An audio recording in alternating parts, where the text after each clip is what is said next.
She doesn't even have a lawyer. Richard Caldwell's voice cut across the courtroom like a blade, loud enough for every person in that room to hear. He didn't whisper it. He announced it. He turned toward the gallery with a smile stretched wide across his face and spread his hands open, like a man presenting something amusing. 12 years. He laughed a real laugh, full and satisfied. 12 years she had my name, my money, my house, and she walks in here with a folder.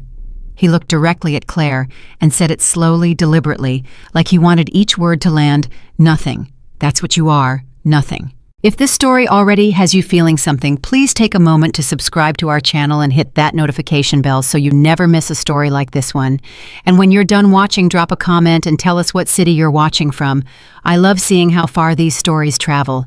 Now let's get back to Claire, because what happened next in that courtroom is something Richard Caldwell will spend the rest of his life trying to forget. The morning of the first divorce hearing.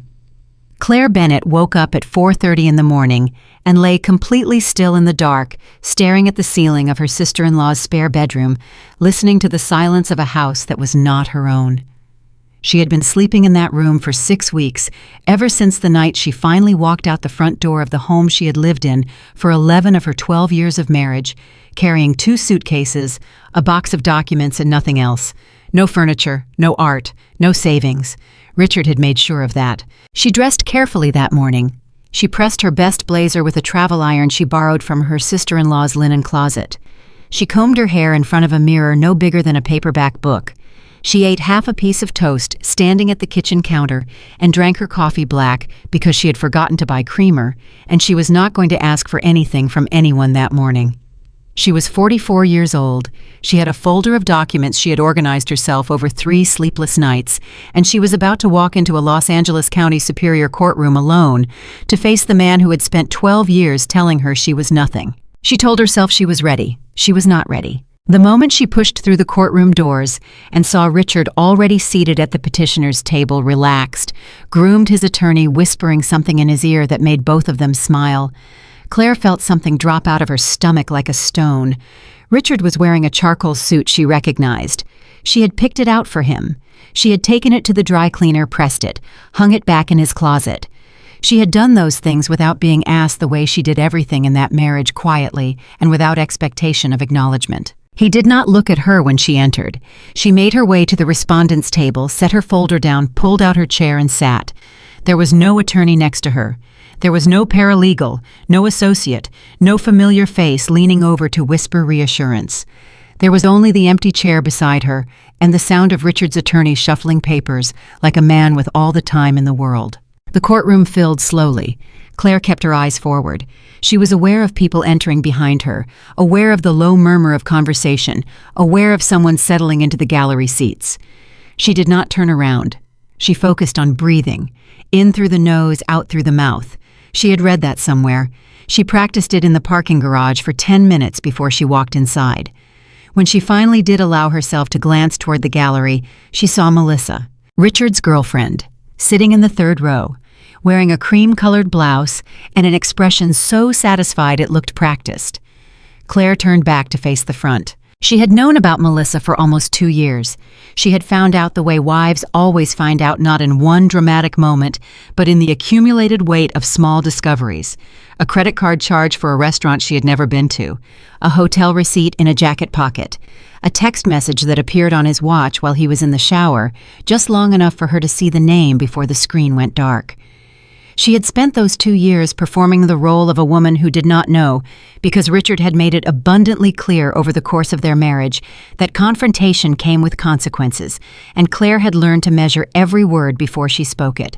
The judge entered. Everyone rose. Everyone sat. The proceedings began. Richard's attorney was a man named Gerald Harmon, and he was very good at his job in the particular way that certain lawyers are good, not through brilliance exactly, but through a kind of practiced dominance. He spoke with the unhurried confidence of someone who had never once in his career worried about losing. He presented the framework of Richard's case with the efficiency of a man who had given this speech before the assets, the timeline, the value of the marital estate, the projected division. He had a binder. His associate had a binder. There were tabbed sections. There were exhibits marked and labeled. Claire had a folder a manila folder with documents she had organized by date using paper clips she bought at a drugstore. Gerald Harmon glanced at her table once, and the look he gave her, brief, almost imperceptible, was not cruel. It was simply the assessment of a man who understood what her empty chair meant. He looked at the chair, he looked at the folder, and he turned back to the judge. That was when Richard spoke out of turn. He leaned slightly forward in his chair, not quite standing, directing his voice toward the judge's bench, but making no effort to modulate his volume. The entire room could hear him perfectly. "Your Honor, I just want to note for the record that my wife has chosen not to retain legal counsel." He paused just long enough for the observation to settle.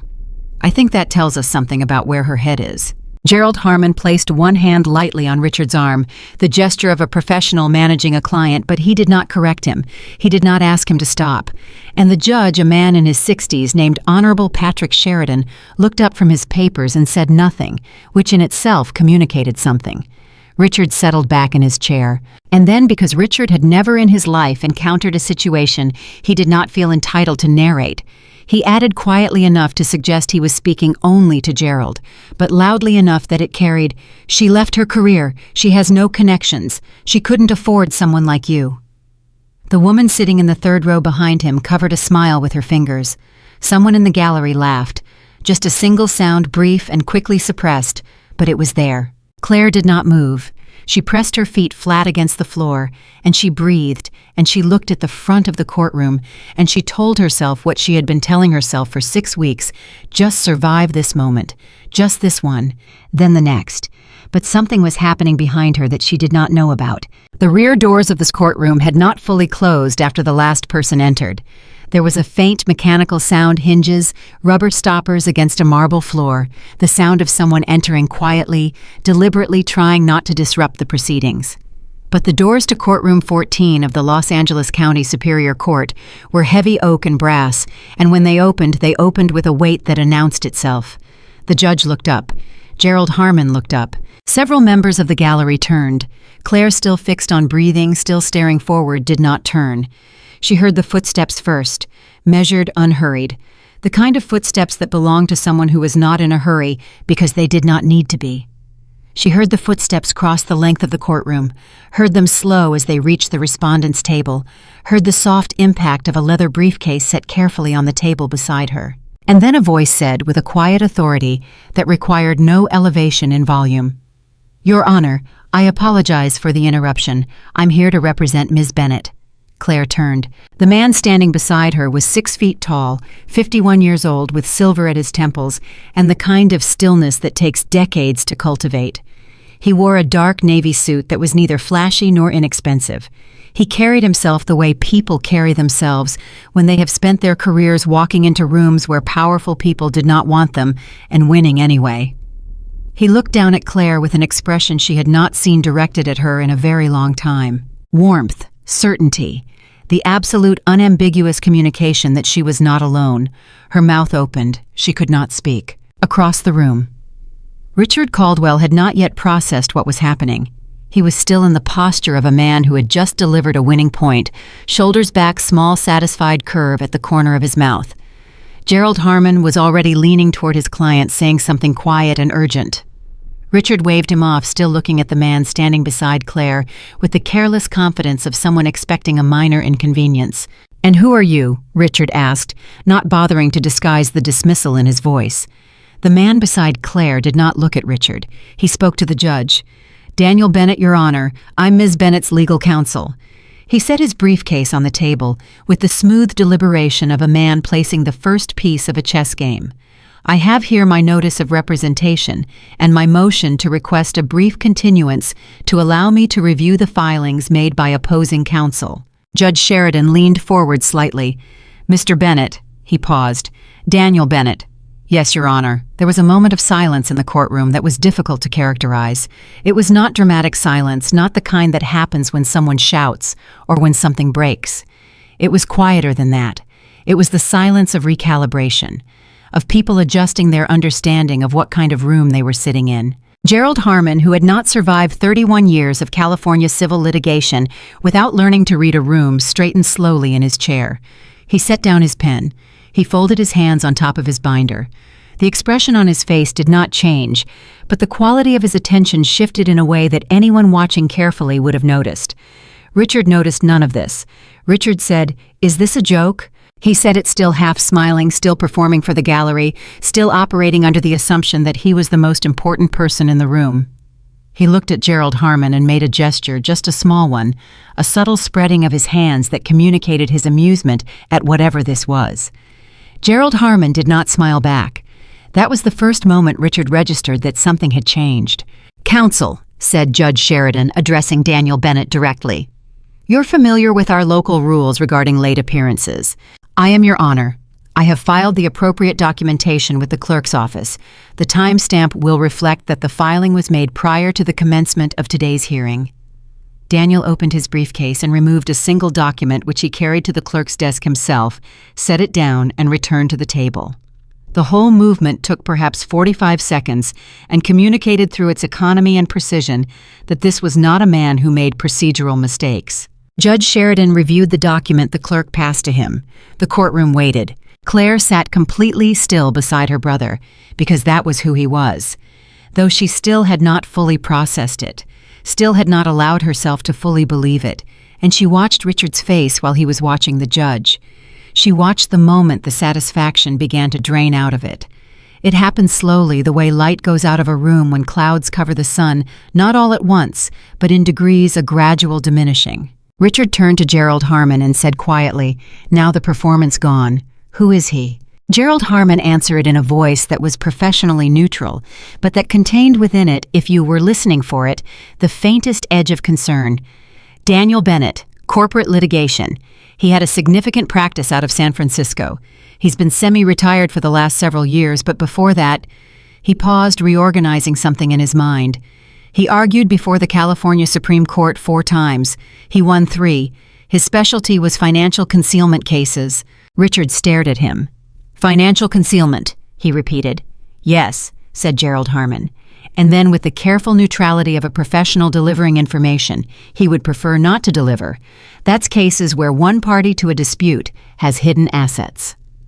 The gallery had gone very quiet. Claire was watching her brother. Daniel Bennett was writing something on a legal pad in his careful, even handwriting. He looked up, caught her watching him, and said very quietly, just for her, "Breathe." She breathed. She had not breathed properly in 6 weeks. "Mr. Bennett," said Judge Sheridan, "I'm going to grant your motion for a brief continuance.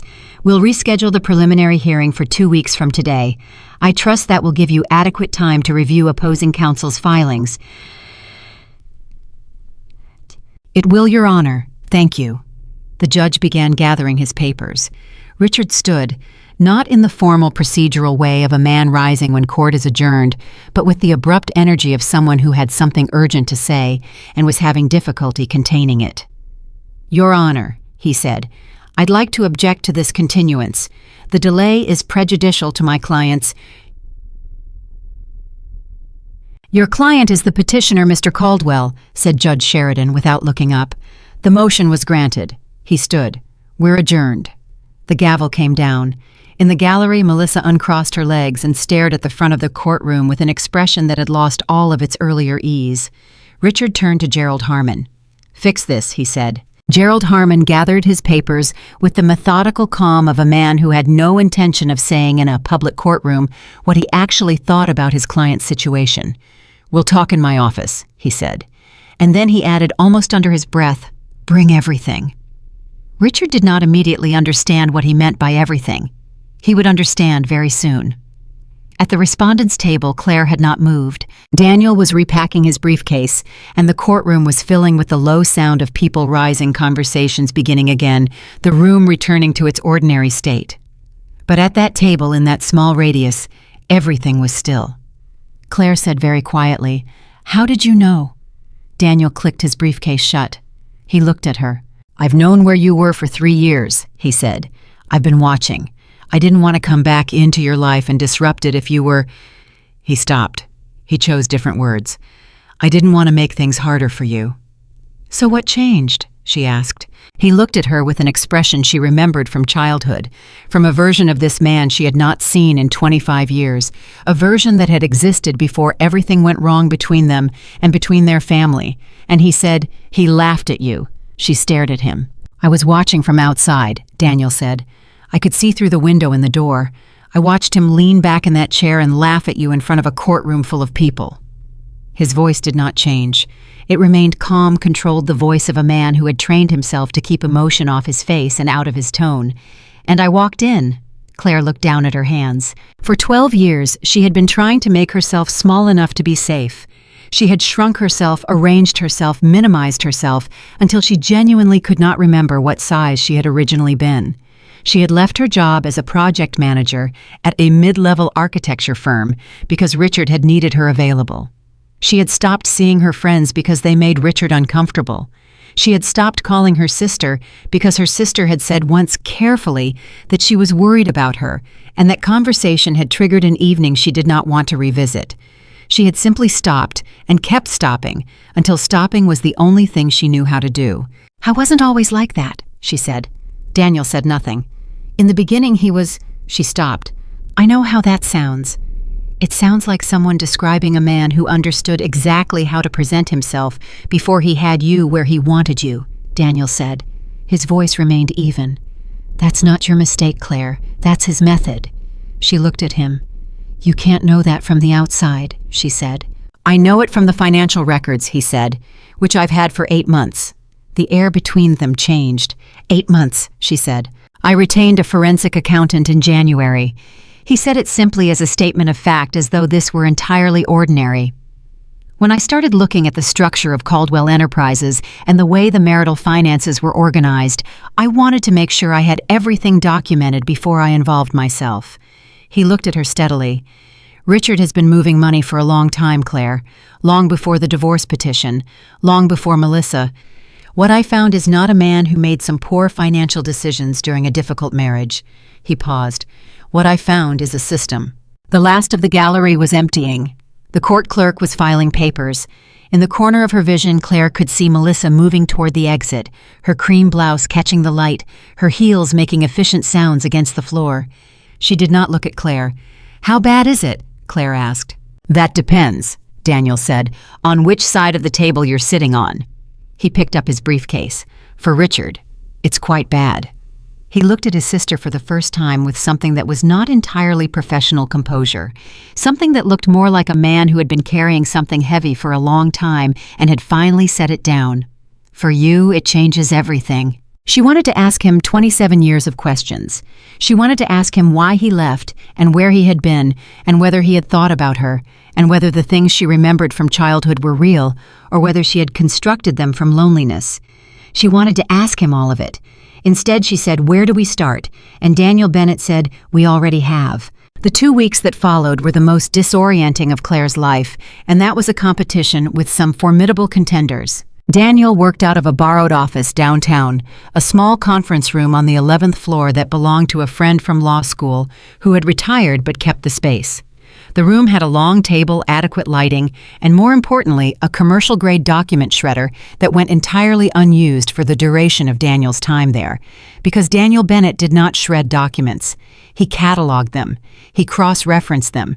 He built structures of evidence with the patient architectural thoroughness of a man who understood that a case made of granite could only be defeated by finding its seams, and he intended to leave no seams. Claire sat across from him for 6, 7, 8 hours a day. She answered questions. She did not always know the answers, which turned out to be its own kind of information. The things Claire did not know, the accounts she had never seen, the subsidiaries, she had never heard of the transfers that had happened in her name without her knowledge, formed a map of their marriage that she found at first impossible to look at directly. Not because it was unfamiliar, but because it was familiar in the worst possible way. Every gap in her knowledge corresponded to something Richard had said to her at some point. "You don't need to worry about that. Leave the business side to me. I'll handle the finances, you focus on the house." She had believed him, not because she was foolish, because she was exhausted and she was controlled, and because Richard had systematically removed from her life every person who might have questioned what he was telling her. He contacted your employer, Daniel said on the fourth day, setting a printed email in front of her. She looked at it. It was an email from a personal account she did not recognize, but the cadence of the writing, the particular phrasing, she knew it. She had read that phrasing for 12 years. The email had been sent to Harrington and Associates Architecture, her former employer, in the fall of 2019. She had left Harrington and Associates in 2018 when Richard had told her the timing was right, that his business was growing, that he needed her support. She had left voluntarily, or she had believed she left voluntarily. After she left, she had applied to 4 other firms over the following year. She had received 2 interviews. Neither had called her back. The email was addressed to the HR director at one of those firms. It said in language that was carefully unspecific but unmistakably damaging that the writer had information suggesting that Claire Bennett had difficulties with professional reliability and that the firm might want to exercise caution before extending an offer. It was anonymous. Claire sat very still, looking at the email. There were 3 of these, Daniel said. 2 to firms you had applied to, 1 to a contact you had reached out to through a professional association. He paused. Each sent from a different anonymous account, each written in a style consistent with his other personal correspondence. He did not say anything further. He let her have the moment. She needed the moment. Because the thing she had believed, the quiet, corrosive belief she had carried for years, the belief that she had failed professionally because she was not talented enough, not driven enough, not good enough to compete anymore, that her years out of the workforce had made her irrelevant. That belief was dissolving in front of her in the form of a printed email, and in its place was something that felt like fury. It was a cold fury, not loud, not explosive, the kind that settles into the bones. He made me think it was my fault, she said. Yes, said Daniel. He told me I had no marketable skills, that I was too out of practice, that I should be grateful he was willing to support me. Her voice was steady. This surprised her. He said it so many times I stopped arguing with it. He needed you to believe it, Daniel said, because a woman who knows her own value doesn't stay. She looked at her brother across the table. What are we going to do? She asked. Daniel placed both hands flat on the table. We are going to walk back into that courtroom, he said, and we are going to show them exactly what he built and exactly how he built it. Every account, every transfer, every shell company, every email. He met her eyes. And then we are going to let the court decide what it's worth. She nodded slowly. He's going to fight, she said. He will, Daniel agreed. He's going to come at you hard. He's going to try to make you doubt yourself, make the court doubt you, make everyone in that room believe the version of you he's been constructing for 12 years. He paused. And you're going to have to sit there and let him. She felt the familiar contraction of anxiety in her chest. And then, she asked. Daniel looked at her, the way he had looked at her when they were children, when they were small, and the world was large and frightening, and he had been the one she turned to, the one who said things were going to be all right before they were all right, before either of them had any reason to believe they would be. And then I'm going to tear it all down, he said. Outside the conference room window, the Los Angeles skyline held still in the late afternoon light, dense and indifferent and enduring. 11 floors below, the city moved through its ordinary afternoon taxis, pedestrians, the mechanical rhythm of a place that had seen everything and remembered nothing. Inside, a woman who had spent 12 years being made to believe she had nothing sat across from the brother she had grieved for 25 years, surrounded by 8 months of evidence, and began for the first time in as long as she could remember to believe that something was actually going to change. Richard Caldwell across town was on his second scotch and telling Gerald Harmon to relax. It's a delay tactic, he said. He's trying to run up the clock, make me spend more in legal fees. This is a divorce case, Gerald, a standard divorce case. Whatever Claire thinks she found nothing. Gerald Harmon set down his glass. Richard, he said with the careful precision of a man who had been in this profession long enough to know which conversations required precision, I need you to hear what I'm saying to you. Richard looked at him. Daniel Bennett does not take divorce cases, Gerald said. He has never in his career taken a divorce case. He is a financial litigation attorney. He spent 30 years finding hidden money. He paused. He is sitting in a conference room somewhere right now with your wife, and he is not looking at your marriage. He is looking at your books. Silence. Richard put down his scotch. He can't find anything, Richard said. It's clean. Gerald Harmon said nothing. "It's clean," Richard repeated, and in the way that Gerald Harmon did not respond the particular quality of his silence, the way he looked at a fixed point slightly to Richard's left rather than at Richard Clare's husband, began, for the very first time, to understand the size of the problem he was in.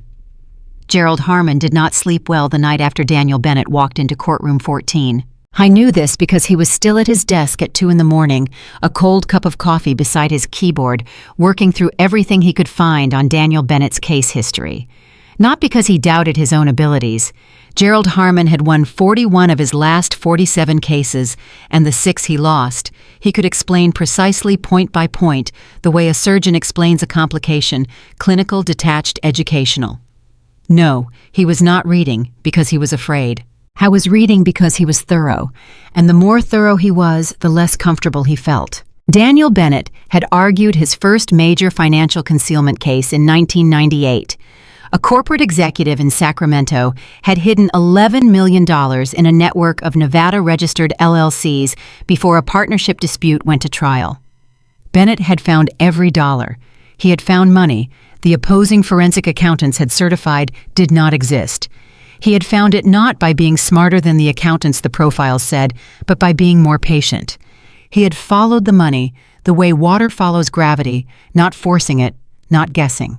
Simply understanding that money hidden in a hurry always leaves a trail, and all you have to do is have enough time and enough discipline to follow it to the end. Gerald Harmon looked at the structure of Richard Caldwell's financial estate. He thought about the word thorough. He picked up his phone and called Richard at 2:14 in the morning. Richard answered on the fourth ring, voice thick with sleep and irritation. "Gerald, it's 2 a.m. "I know," Gerald said. "I need you to tell me about Meridian Pacific Holdings." A pause. Not a long pause, 2, maybe 3 seconds.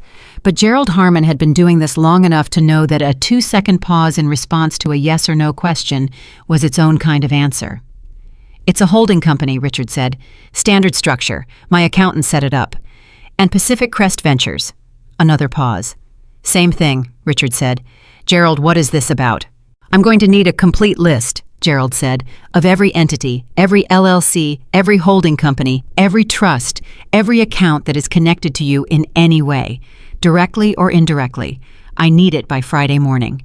"You have my financial disclosure," Richard said, and his voice had gained an edge now, the sleep gone from it, replaced by something that was trying to sound like impatience, but was sitting closer to anxiety.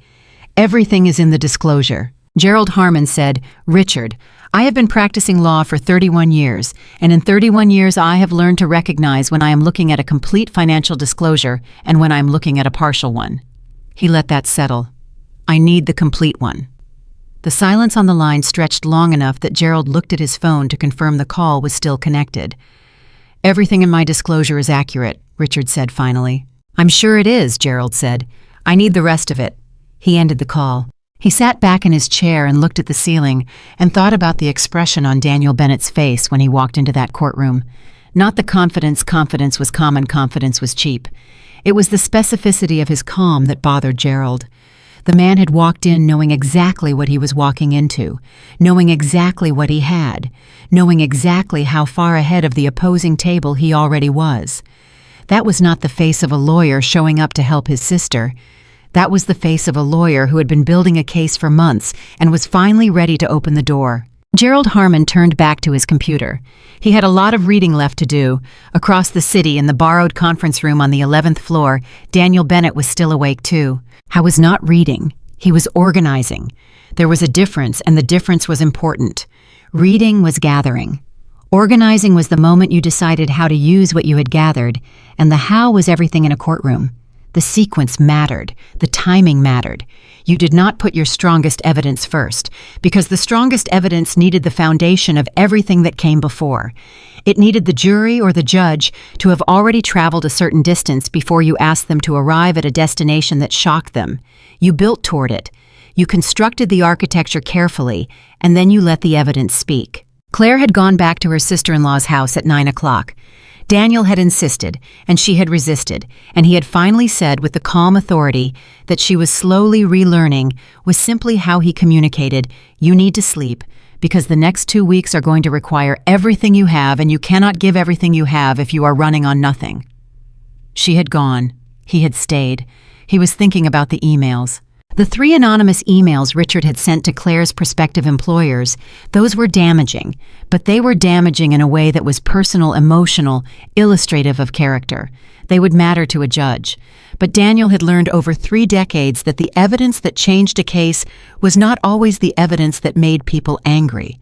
Sometimes it was the evidence that made people recalculate, that made them revise everything they thought they understood about the situation. That evidence in this case was the corporate structure of Caldwell Enterprises. Richard had built his real estate development company over 15 years into something that looked on the surface like a straightforward mid-size enterprise. 43 employees, a portfolio of commercial and residential properties across Southern California. Annual revenues that Richard reported with the precision of a man proud of what he had built. He gave interviews occasionally. He sat on the board of a charitable foundation. He was photographed at industry events. The company was real. The financial picture Richard presented of it was not. Meridian Pacific Holdings, Pacific Crest Ventures, Holloway Asset Group, Blue Ridge Property Management, 7 entities in total, each registered in a different state, each with its own set of officers whose names when you ran them turned out to be relatives, former employees, and in 2 cases entirely fictional individuals, whose social security numbers corresponded to people who had died years before the companies were formed. Daniel had known about the entities for 8 months. He had documented their formation, their capitalization, their transaction histories. He had traced the movement of money from Caldwell Enterprises into those entities and back again, and the pattern that movement described was not the pattern of a legitimate business operation. It was the pattern of a man systematically routing marital assets out of visible financial space. The number was not small. When Daniel's forensic accountant had given him the final figure, he had read it twice. Not because he doubted her work. She was the best in Los Angeles. She had testified in 47 cases and been successfully challenged in none of them, but because the figure was large enough to require a moment of confirmation. $4.3 million. That was the conservative estimate. The money that could be traced, clearly documented, completely presented in a courtroom without any room for reasonable dispute. There was additional money transfers that were murkier transactions that required inference, but Daniel was not going to argue inference. He was going to argue certainty. He was going to walk into that courtroom in 11 days, and he was going to place $4.3 million documented dollars on the table and let Richard Caldwell explain where they came from and why they were not in the marital estate. He thought about the expression on Richard's face when he walked in. The laugh. The casual, contemptuous dismissal directed at a woman who had given 12 years of her life to a man who viewed her as a tool that had outlived its usefulness. Daniel Bennett had seen a great many things in 30 years of litigation. He had seen corporate executives lie under oath with the smooth facility of people who had done it their entire careers. He had seen financial documents falsified with such sophistication that 3 different accounting firms had certified them as legitimate. He had seen judges dismiss evidence he was certain was valid, and he had seen other judges fined for his clients on grounds he had not anticipated. He had seen the full range of what people did to each other in pursuit of money and power and the maintenance of their own constructed self-image. But something about the laugh stayed with him. Not because it was cruel cruelty, was ordinary cruelty, was something he had cataloged and filed away decades ago. Because of what the laugh communicated about the man who produced it. Richard Caldwell had laughed in that courtroom because he genuinely believed he was safe. Not because he was reckless or stupid, but because he had spent so long constructing a world in which Claire was powerless that he had come to accept his own construction as reality. He had laughed the way a man laughs when he is completely, unshakably certain of the outcome. That certainty was going to cost him.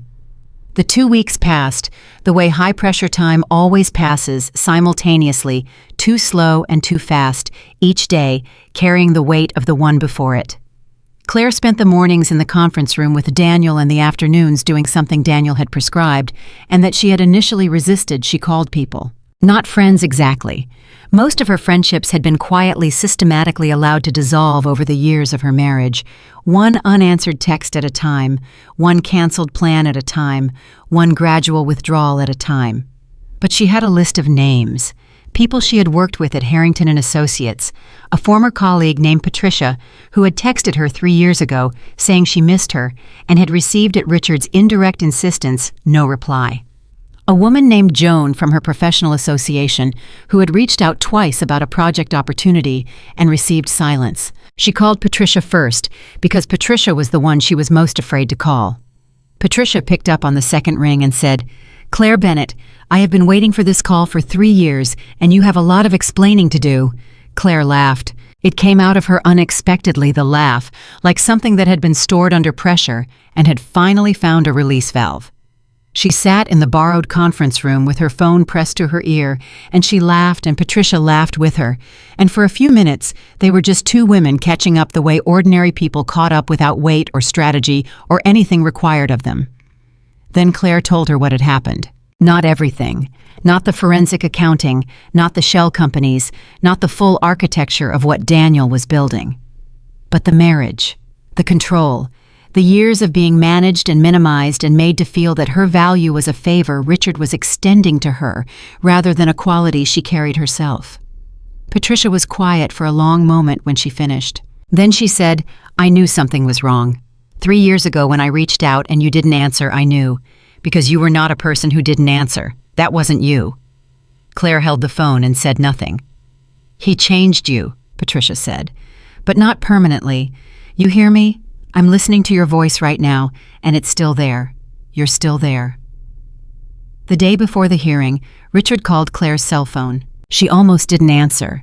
She looked at his name on her screen for 3 full rings, her thumb hovering her body, doing the thing it had always done when Richard called, that reflexive tightening, that automatic preparation for whatever the call required of her. She answered. "I want to talk," Richard said. His voice was different.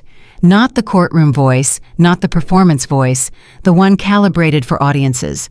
This was the other voice, the one she had spent 12 years learning to read, the one that appeared when something was not going the way he intended, and he needed to adjust his approach. "We have attorneys for that," Claire said. Claire.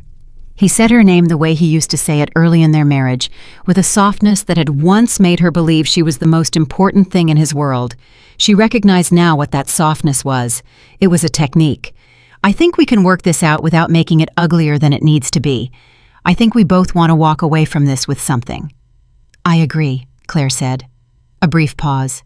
He had expected more resistance. "Good. So?" "I want what's mine," Claire said. "All of it." Silence. "Claire," he said again, and the softness was still there, but it had acquired a new layer, something harder underneath it. "You need to be realistic about what—" "I am being realistic," she said. "I have been more realistic in the last 2 weeks than I have been in the last 12 years. She paused. "Don't call me again outside of official proceedings, Richard." She ended the call. She sat for a moment, phone in her hand, breathing. Then she texted Daniel, he called. "I handled it." 3 seconds later, "Good, get some sleep." She almost smiled. The morning of the continued hearing arrived with the particular quality of mornings that matter, sharp-edged, too bright, the air carrying a charge that made everything slightly too loud and too close. Claire dressed again with the same care as before, but something was different this time. She could feel it, but she could not name it immediately. She stood at the small mirror, combing her hair, and she looked at her own face and she thought, this is what the other side feels like. Not victory. Victory was not here yet, might not come, might be harder and stranger and more complicated than she could currently imagine. But this feeling of standing in her own body and recognizing it as her own. She put down the comb. She picked up her bag. She went to meet her brother. Daniel was already at the table when she arrived in courtroom 14, arranging documents with the settled efficiency of a man who had arranged documents in courtrooms for 3 decades. He did not look up when she sat down, but he said without pausing what he was doing. "You look like someone who slept." 6 hours, she said. "Good." He placed a document in front of her, face down. "When I tell you to, I'm going to need you to look at this and not react." She looked at the back of the document. "What is it?" "The summary of the forensic accounting report," he said. "The number on the front page is going to be larger than anything we've discussed." She stared at the back of the document. "How much larger?" she asked. 30%, he said. "My accountant found additional transfers last week. I wanted to verify them 3 times before I included them." Claire did not turn the document over. She would wait as he asked. The gallery filled. Melissa entered and took her seat, different row this time, further back, her expression less satisfied than it had been 2 weeks ago, carrying the careful blankness of someone who had received information they were still processing. Gerald Harmon entered, nodded briefly at Daniel with the professional courtesy of opposing counsel, and sat. 2 associates arranged themselves beside him. Richard entered last. He had dressed with equal care to the last, hearing the same quality of suit, the same grooming, the same presentation of a man who was comfortable in rooms like this. But Claire watched his face as he sat, and she saw something she had rarely seen in 12 years on Richard Caldwell's face: calculation. Not confidence. Calculation. The look of a man working through variables, reassessing, adjusting. He had spent the last 2 weeks receiving information from Gerald Harmon, and whatever that information had contained, it had replaced his certainty with something more complicated. He looked at Claire. She looked back. She did not look away first. His jaw tightened. He looked away. Judge Sheridan entered. The room rose and settled. The hearing was called to order. Gerald Harmon presented first as petitioner's counsel. His presentation was meticulous property valuations, income statements, the standard architecture of a divorce financial proceeding. He was good. He was as good as his reputation, and his reputation was significant. He built his case with the careful layering of a man who understood that a judge's attention was a resource you spent carefully, and he did not waste it. When he finished, Judge Sheridan looked toward the respondent's table. Daniel stood. He said, "Your Honor, I would like to begin by submitting Respondent's Exhibit A." He walked a document to the clerk.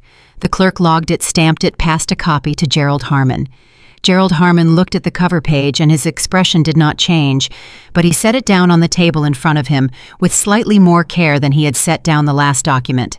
Exhibit A, Daniel said, returning to his position, is a forensic accounting report prepared by Dr. Sandra Reeves of Reeves Financial Forensics, completed over an 8-month investigation into the financial structure of Caldwell Enterprises and its associated entities.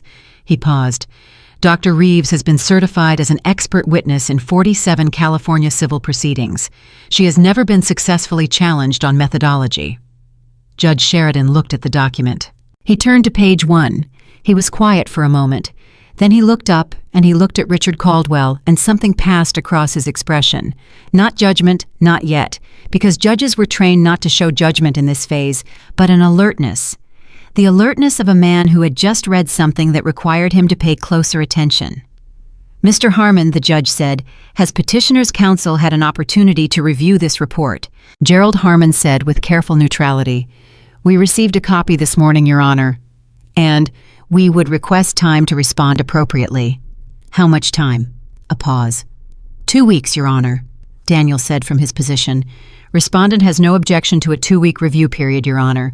We would ask, however, that during that period, the court issue a temporary freeze on the financial accounts associated with the 7 entities identified in Exhibit A pending full review. The room was very quiet. Richard leaned toward Gerald Harmon and said something fast and low. Gerald Harmon placed one hand on Richard's arm, the same gesture as the first hearing the professional management gesture, and said something back without moving his eyes from the judge's bench. "Mr. Bennett," said Judge Sheridan, "on what grounds are you requesting the freeze?" "On the grounds," Daniel said evenly, "that Dr. Reeves's report documents 3 transfers made from these accounts in the 14 days between our initial hearing and today. 2 of those transfers moved funds to accounts registered in the Cayman Islands. The 3rd transferred ownership of a commercial property in Riverside County to a company registered in Delaware." He paused. "We believe these transfers represent an ongoing attempt to remove assets from the marital estate during active proceedings." The silence in the courtroom had a different quality now. It was the silence of people recalibrating what kind of case this was. A divorce proceeding, even a contentious one, even a high-asset one, had an expected shape. People in that gallery had sat through many of them. They had an understanding of how these things went, what the moves were, what the likely outcome looked like. The shape of this case had just changed. This was no longer a divorce proceeding. This was a financial fraud case wearing a divorce proceeding's clothes. Judge Sheridan looked at Richard directly. Richard looked back with the expression of a man whose construction of confidence was still holding, but had developed visible cracks, the kind that appear not from a single blow, but from sustained, precise pressure applied at exactly the right points. "Mr. Caldwell," the judge said. Richard said nothing.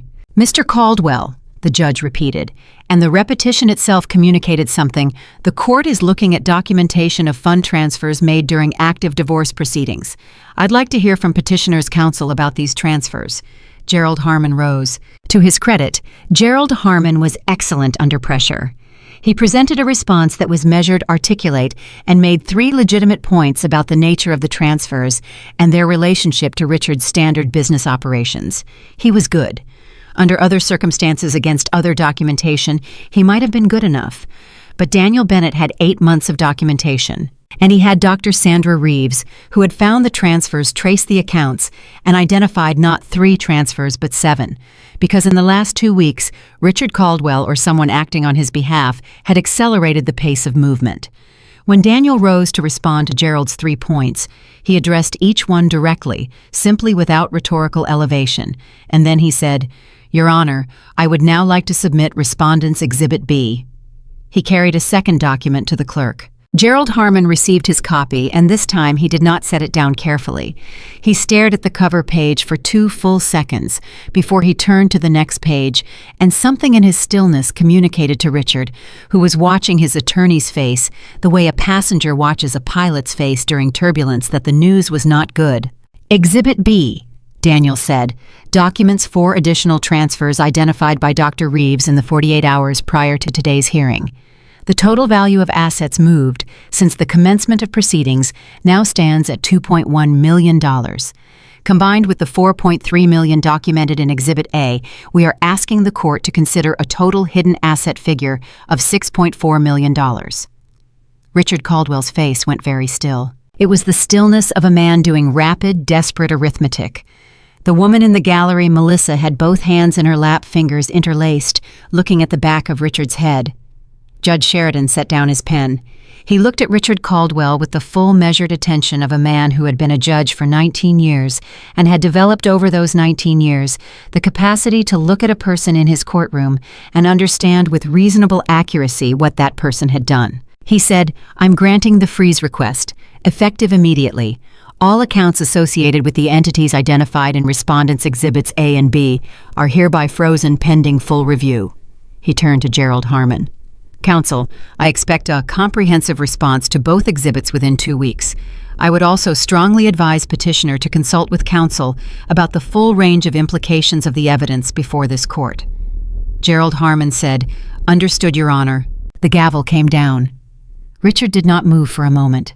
Then he stood slowly, and he turned, and for the first time since the proceedings began, he looked at Claire, not with contempt, not with the practiced dismissal of a man performing for an audience, not with the cold calculation she had seen earlier. He looked at her with something that took her a moment to identify, because she had not seen it on his face in 12 years. Fear. Not the small fear of inconvenience or social embarrassment. The large fear. The kind that comes when the structure a person has built their entire sense of security upon begins to move beneath them, and they understand for the first time that it was never as solid as they believed. Claire held his gaze. She did not smile. She did not perform anything. She simply looked back at the man she had been married to for 12 years, the man who had laughed at her across a courtroom 2 weeks ago, the man who had spent a decade and more carefully constructing a version of her that had no power and no value and no future, and she let him see that that version of her was no longer the one present in the room. He looked away first. Again. In the hallway outside courtroom 14, as the gallery emptied and the clerk gathered her materials and the ordinary machinery of the court building resumed its ordinary rhythms. Daniel stood beside Claire and said nothing for a moment. Then he said, 6.4. "I heard," she said. "The conservative number.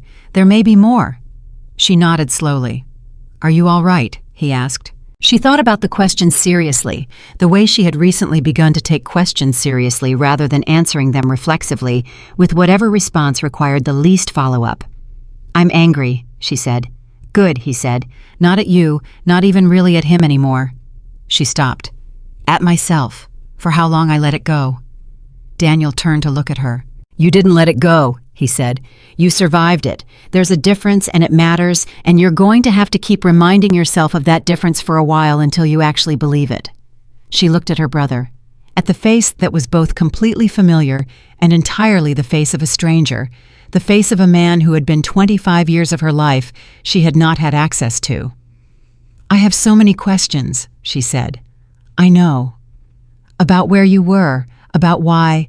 I know, he said again, and I will answer every one of them. I promise you that. He picked up his briefcase. But right now, Richard Caldwell's accountants are in a room somewhere having the worst afternoon of their professional lives, and I need to make some calls. She almost smiled. Go, she said. He went 4 steps, then stopped.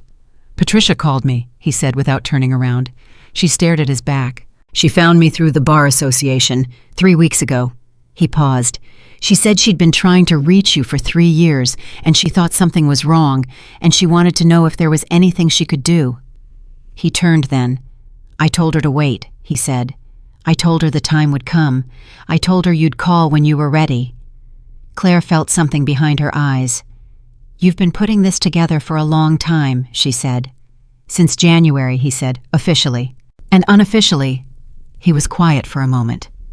Since the night I found out who you'd married, he said, and started to understand what kind of man he was. He held her gaze for a moment. This brother she had grieved and recovered and was still in the process of understanding. Then he turned and walked down the courthouse hallway with the same measured, unhurried steps that had carried him into courtroom 14 2 weeks ago. And Claire watched him go, and she thought Richard spent 12 years teaching me that I was alone. He was wrong about everything else, but he was most wrong about that. Down the hall, out of sight, Richard Caldwell was on the phone with Gerald Harmon, and the conversation he was having was not the kind either of them had expected to be having when the day began, and it was only going to get harder from here. The freeze order hit Richard Caldwell's accounts on a Thursday morning, and by Thursday afternoon, 3 people had already called Gerald Harmon asking what was happening. Not clients, not colleagues, board members of Caldwell Enterprises. That was how Gerald knew the situation had escalated beyond the courtroom. When board members started calling divorce attorneys, it meant the story had moved from the legal world into the business world, and once it moved there, it acquired a momentum that was very difficult to reverse. Gerald had seen it before, not often, but enough to recognize the pattern. A financial freeze in a divorce proceeding sounds contained, sounds like a private matter between 2 people and their lawyers. But Caldwell Enterprises had investors. It had lenders. It had partners who had their own attorneys, their own accountants, their own obligations to understand the financial health of every entity they were attached to. When those attorneys and accountants started calling when they started asking questions about Meridian Pacific Holdings and Pacific Crest Ventures and the other 5 entities named in Daniel Bennett's exhibits, the answers they received were going to matter enormously. Gerald called Richard at 4:15. Richard picked up immediately, which told Gerald everything about the state of his client's afternoon. 3 board members, Richard said before Gerald could speak. In 4 hours. What did you tell them? I haven't spoken to any of them, Gerald said. They called me. I referred them back to company counsel.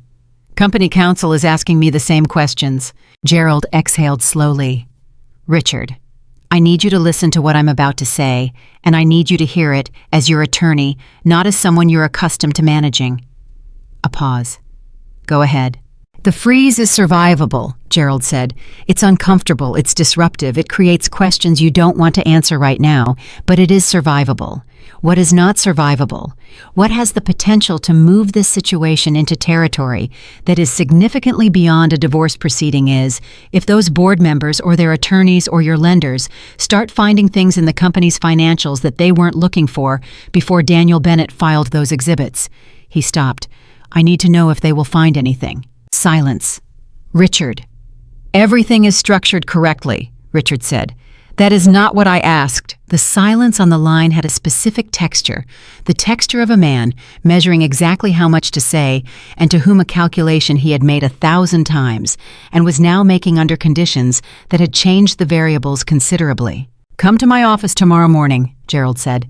8 o'clock. Bring your personal accountant, not the company accountant, your personal one. He paused. And Richard, bring everything, not the version of everything. Everything. He ended the call. He sat for a moment with his hand still on the phone. Then he opened his desk drawer, took out the card of a colleague who specialized in white-collar criminal defense, and set it on the corner of his desk where he could see it. He hoped he would not need to use it. He was not confident about that hope. The same Thursday afternoon, Claire was in Patricia's kitchen for the first time in 4 years. It was an ordinary kitchen, and that ordinariness felt like a gift, the particular gift of being somewhere that did not require anything of her beyond sitting at a table and drinking tea and being a person among other people. Patricia had made the tea without asking how she took it, because she already knew, because they had been friends for 9 years before Richard quietly made that friendship impossible. And the things you know about a person after 9 years of friendship do not vanish simply because contact does. He sent emails, Claire said. She had told Patricia about the emails the day before on the phone, but she needed to say it again in person with Patricia's face across the table because saying it on the phone had not fully made it real. To 3 different employers, anonymous, telling them I was unreliable. Patricia wrapped both hands around her mug. Her expression was controlled, but her eyes were doing something that Claire recognized as a person working very hard not to say what they actually wanted to say. I kept wondering what I did wrong, Claire said. Every interview that went nowhere, every email that got no response, I thought it was me. I thought I'd been out too long, that I'd lost whatever I used to have, that the industry had moved on and left me behind. She looked at the table. He told me that. He said it so many times that I stopped checking whether it was true. It was never true, Patricia said. I know that now. Claire, Patricia leaned forward. I want you to hear what I'm about to say because I've thought about saying it for 4 years. She paused. You were one of the best project managers I worked with in 15 years in this industry. You had instincts that other people spent their whole careers trying to develop. When you left Harrington, 3 of our clients asked about you specifically. Not about who was replacing you, about you, where you went, whether you'd be available. Claire looked up. You never told me that, she said. You weren't reachable, Patricia said simply. And then you were, and then you weren't again, and I stopped trying because I thought you'd made a choice to step back from all of it. She shook her head. I didn't know the choice was being made for you. The weight of that settled over the table between them. 4 years. 3 clients who had asked about her. A career she had believed she lost because she was inadequate, when the truth was it had been taken from her carefully, deliberately, by a man who needed her to have nowhere to go. I want to come back, Claire said. It was the first time she had said it out loud to anyone. The words felt strange and right at the same time. I don't know what that looks like yet. I don't know if it's possible after this much time, but I want to try. Patricia looked at her for a long moment. Then she said, I took on a partner 6 months ago. We have more work than we can manage. I was going to start recruiting next month. She paused. I would rather call Patricia Chen Architecture's first shortlist of one if you're interested. Claire stared at her. You'd be starting back mid-level, Patricia said. I can't pretend the gap isn't there because other people in the firm would see it, and I'd be doing you a disservice to set expectations wrong. But mid-level at Chen Architecture, with your background 6 months you'd be running projects. A year we talk about where you want to go from there. Claire opened her mouth, closed it. You don't have to answer now, Patricia said. The case isn't finished. You have things to get through first. But I want you to know the door is open and it will still be open when you're ready. Claire looked at her friend across the table. This woman who had sent texts she hadn't answered, who had made calls that went to voicemail, who had waited 4 years with the particular patience of someone who understood that people in difficult situations could not always come to the door, and she felt something shift in her chest, not a large shift, but something real. Thank you, she said. It came out smaller than she intended and truer. The next 2 weeks moved with the grinding, pressurized quality of time when you know something significant is coming and you cannot make it arrive faster through any act of will. Daniel filed additional motions. Gerald Harmon filed responses. Dr. Sandra Reeves submitted a supplemental report. Richard's personal accountant, a man named Fielding, who had managed Richard's finances for 11 years, was subpoenaed to produce records that he arrived at Gerald Harmon's office to discuss with an expression that suggested he had spent several nights not sleeping, which was becoming a common condition among people connected to this case. On the 9th day after the second hearing, Gerald Harmon requested an emergency meeting with Daniel Bennett. Daniel agreed. They met in a conference room in a neutral building downtown, just the two of them. No associates, No assistance. The meeting lasted 40 minutes. Daniel returned from it and called Claire immediately. "He wants to negotiate," Daniel said. She was sitting in this borrowed conference room where she had taken to spending her mornings, even when Daniel was not there, surrounded by the organized evidence of her own marriage, working through documents with a focus and capability that was slowly incrementally reminding her of who she had been before Richard told her she was someone smaller. "Negotiate what?" she asked. "Settlement. Out of court." He paused. "Gerald knows what the trial would look like. He's been in this long enough to know when his client's position is not defensible. He's trying to limit the damage." "What did you tell him?" "I told him I would convey the request to my client," Daniel said, "and that my client would consider it." She set down the document she was holding. "What do you think?" she asked. "I think," Daniel said carefully, "that a settlement would get you a significant portion of what you're owed, resolved more quickly with less exposure for you personally. The trial process is not comfortable, Claire. It's going to involve his attorneys putting your history under a microscope and trying to use your own pain against you. I want you to know that going in. And if we go to trial, the evidence is very strong. Dr. Reeves is very good. The record of asset movement during active proceedings is documented and clear." He paused. "I believe we win, but I cannot promise you it will be clean." She thought about this. She thought about the morning of the first hearing, the folder with the paper clips, the empty chair, the laugh. She thought about Richard's finger pointed across the courtroom.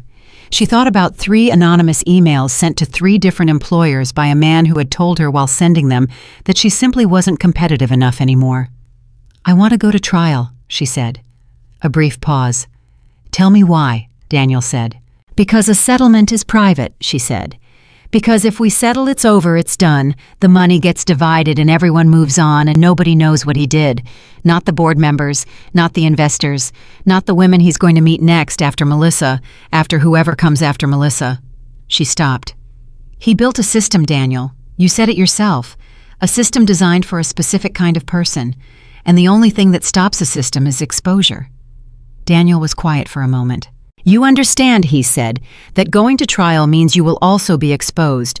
Your choices during the marriage, your finances, your mental and emotional state, all of it becomes part of the record." "I know," she said, "and you want to proceed anyway." "He spent 12 years trying to make me disappear," she said. "I'm done disappearing." Another pause. "All right," Daniel said. "We go to trial." The trial date was set for a morning in late October, and the week before it, Richard made his final attempt. He came to the courthouse himself, not through Gerald, not through any formal channel. He appeared in the hallway outside the clerk's office on a Tuesday afternoon, when he knew, because he had always known Claire's schedule, the way controlling people know schedules, that she would be there filing a document. She came around the corner, and he was there. She stopped. He looked worse than he had in the courtroom. Not dramatically worse, he was still groomed, still dressed with the care of a man who understood presentation as a tool, but something had gone out of him. The particular glow of a man operating with the confidence of someone who has never genuinely lost had dimmed. He looked like a person who was no longer certain of the next move. "Claire," he said. "You shouldn't be talking to me directly," she said. "You know that." "I know." He stayed where he was 3 feet from her, his hands in his jacket pockets. I needed to say something to you that isn't in a document." She waited. She did not move closer. She did not help him. He said, "I didn't think you'd fight." She looked at him. I know how that sounds," he said, "but it's the truth. I genuinely believed—" He stopped, reorganized. "I thought you'd take whatever was offered and move on. I thought you'd want it to be over." "I did want it to be over," she said. "I wanted it to be over for years. I just didn't know how to end it without losing everything." He looked at her. "You manipulated that," she said. "You made sure I didn't know. You made sure I had nowhere to go, and no one to call, and no professional record worth defending. You built a very careful cage, and you called it a marriage." She paused. "And then you laughed at me in a courtroom for being inside it."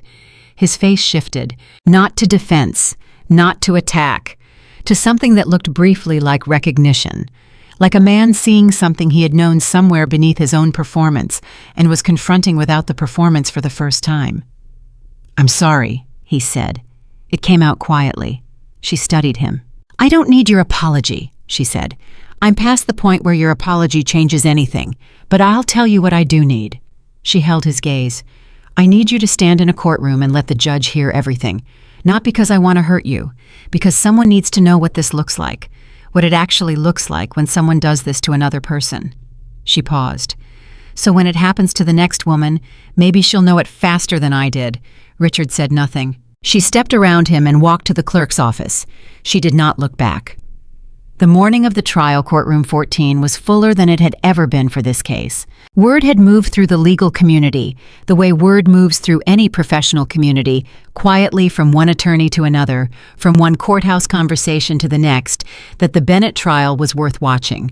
Not because divorce trials were unusual, but because the financial documentation was unusual, and because Daniel Bennett trying a case after years of semi-retirement was unusual, and because the combination of those factors had created a proceeding that the people who paid attention to such things had come to understand was not going to resolve in the ordinary way. Gerald Harmon entered with 3 associates. Daniel entered with Claire and Dr. Sandra Reeves, a compact woman in her 60s, who carried a document case the size of a small suitcase, and who moved through the courtroom with the absolute calm of someone who had testified under cross-examination 47 times and been successfully rattled exactly 0 of them. Richard entered last and sat and did not look at anyone. Judge Sheridan called the proceedings to order. He looked out at the courtroom, the gallery, the 2 tables, the attorneys with the measured attention of a man who had presided over this case through 2 preliminary hearings and understood its trajectory. "We're here today for trial in the matter of Caldwell versus Bennett," he said. "I want to note for the record that the court has reviewed both parties' pre-trial submissions, including the supplemental forensic accounting report submitted by respondent, and the court's preliminary review raises questions that will need to be addressed through testimony today." He looked at Gerald Harmon. "Petitioner's counsel, you may proceed." Gerald Harmon's opening statement was a masterwork of controlled narrative. He presented Richard as a man who had built something from the ground up, who had made business decisions within the scope of his authority as the primary earner in the marriage, who had organized his business affairs in the complex but entirely legitimate ways that successful enterprises required. He was smooth, he was credible, he was everything his billing rate promised.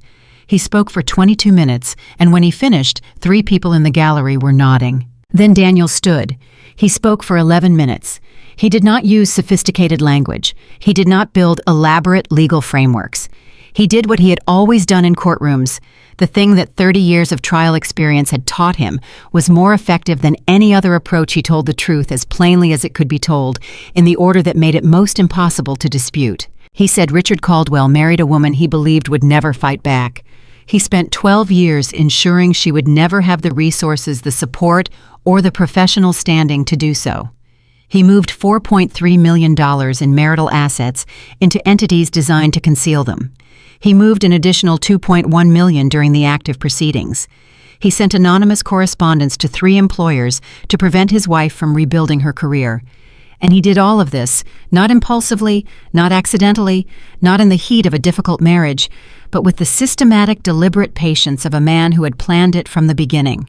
"We will prove each of these statements," Daniel said, "with documents, with testimony, with a forensic accounting record that has been verified 3 times by a witness with 47 successful expert qualifications." He paused and looked at the judge. "And when we have proved them, we will ask this court to ensure that Claire Bennett receives everything that is rightfully hers, not as charity, not as sympathy, but—" He sat down. The room was very quiet. Judge Sheridan said, "We'll begin with petitioner's first witness." Gerald Harmon called Richard's accountant Fielding to the stand. Fielding was a careful witness. He had been prepared meticulously, and he answered Gerald's questions with the practiced precision of a man who had reviewed exactly what he was going to say and was saying exactly that, and nothing beyond it. He explained the structure of Caldwell Enterprises. He explained the function of holding companies in a real estate development enterprise.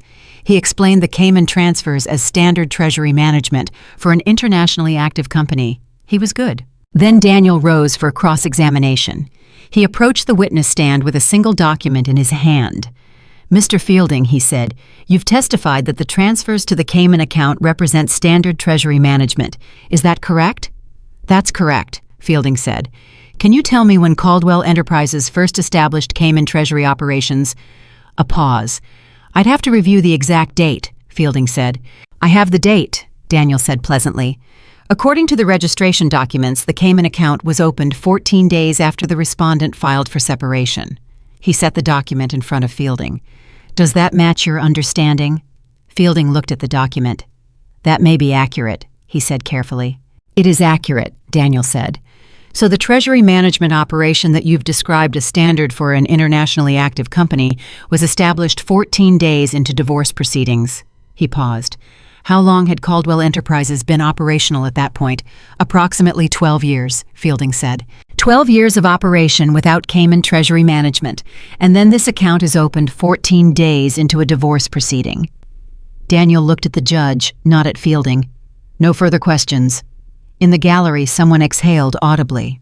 Gerald Harmon rose for redirect and did what he could, which was competent but insufficient, because the math was the math and the dates were the dates, and no amount of redirect could change what Fielding had just confirmed on the record. The morning session ended. In the hallway during the recess, Richard pulled Gerald aside and said something fast and urgent. Gerald listened. His expression did not change.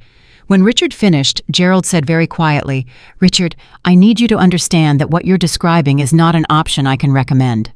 "I'm not asking for a recommendation," Richard said. "I'm telling you what I want." "And I'm telling you," Gerald said with a patience that had worn down to something close to its edges, "that the judge has already seen the documents. The freeze is already in effect. The accountant just confirmed the timeline on the stand. There is no version of what you're proposing that makes the next hour of this trial better than the last hour of it." Richard stared at him. "Then what do you recommend?" he asked.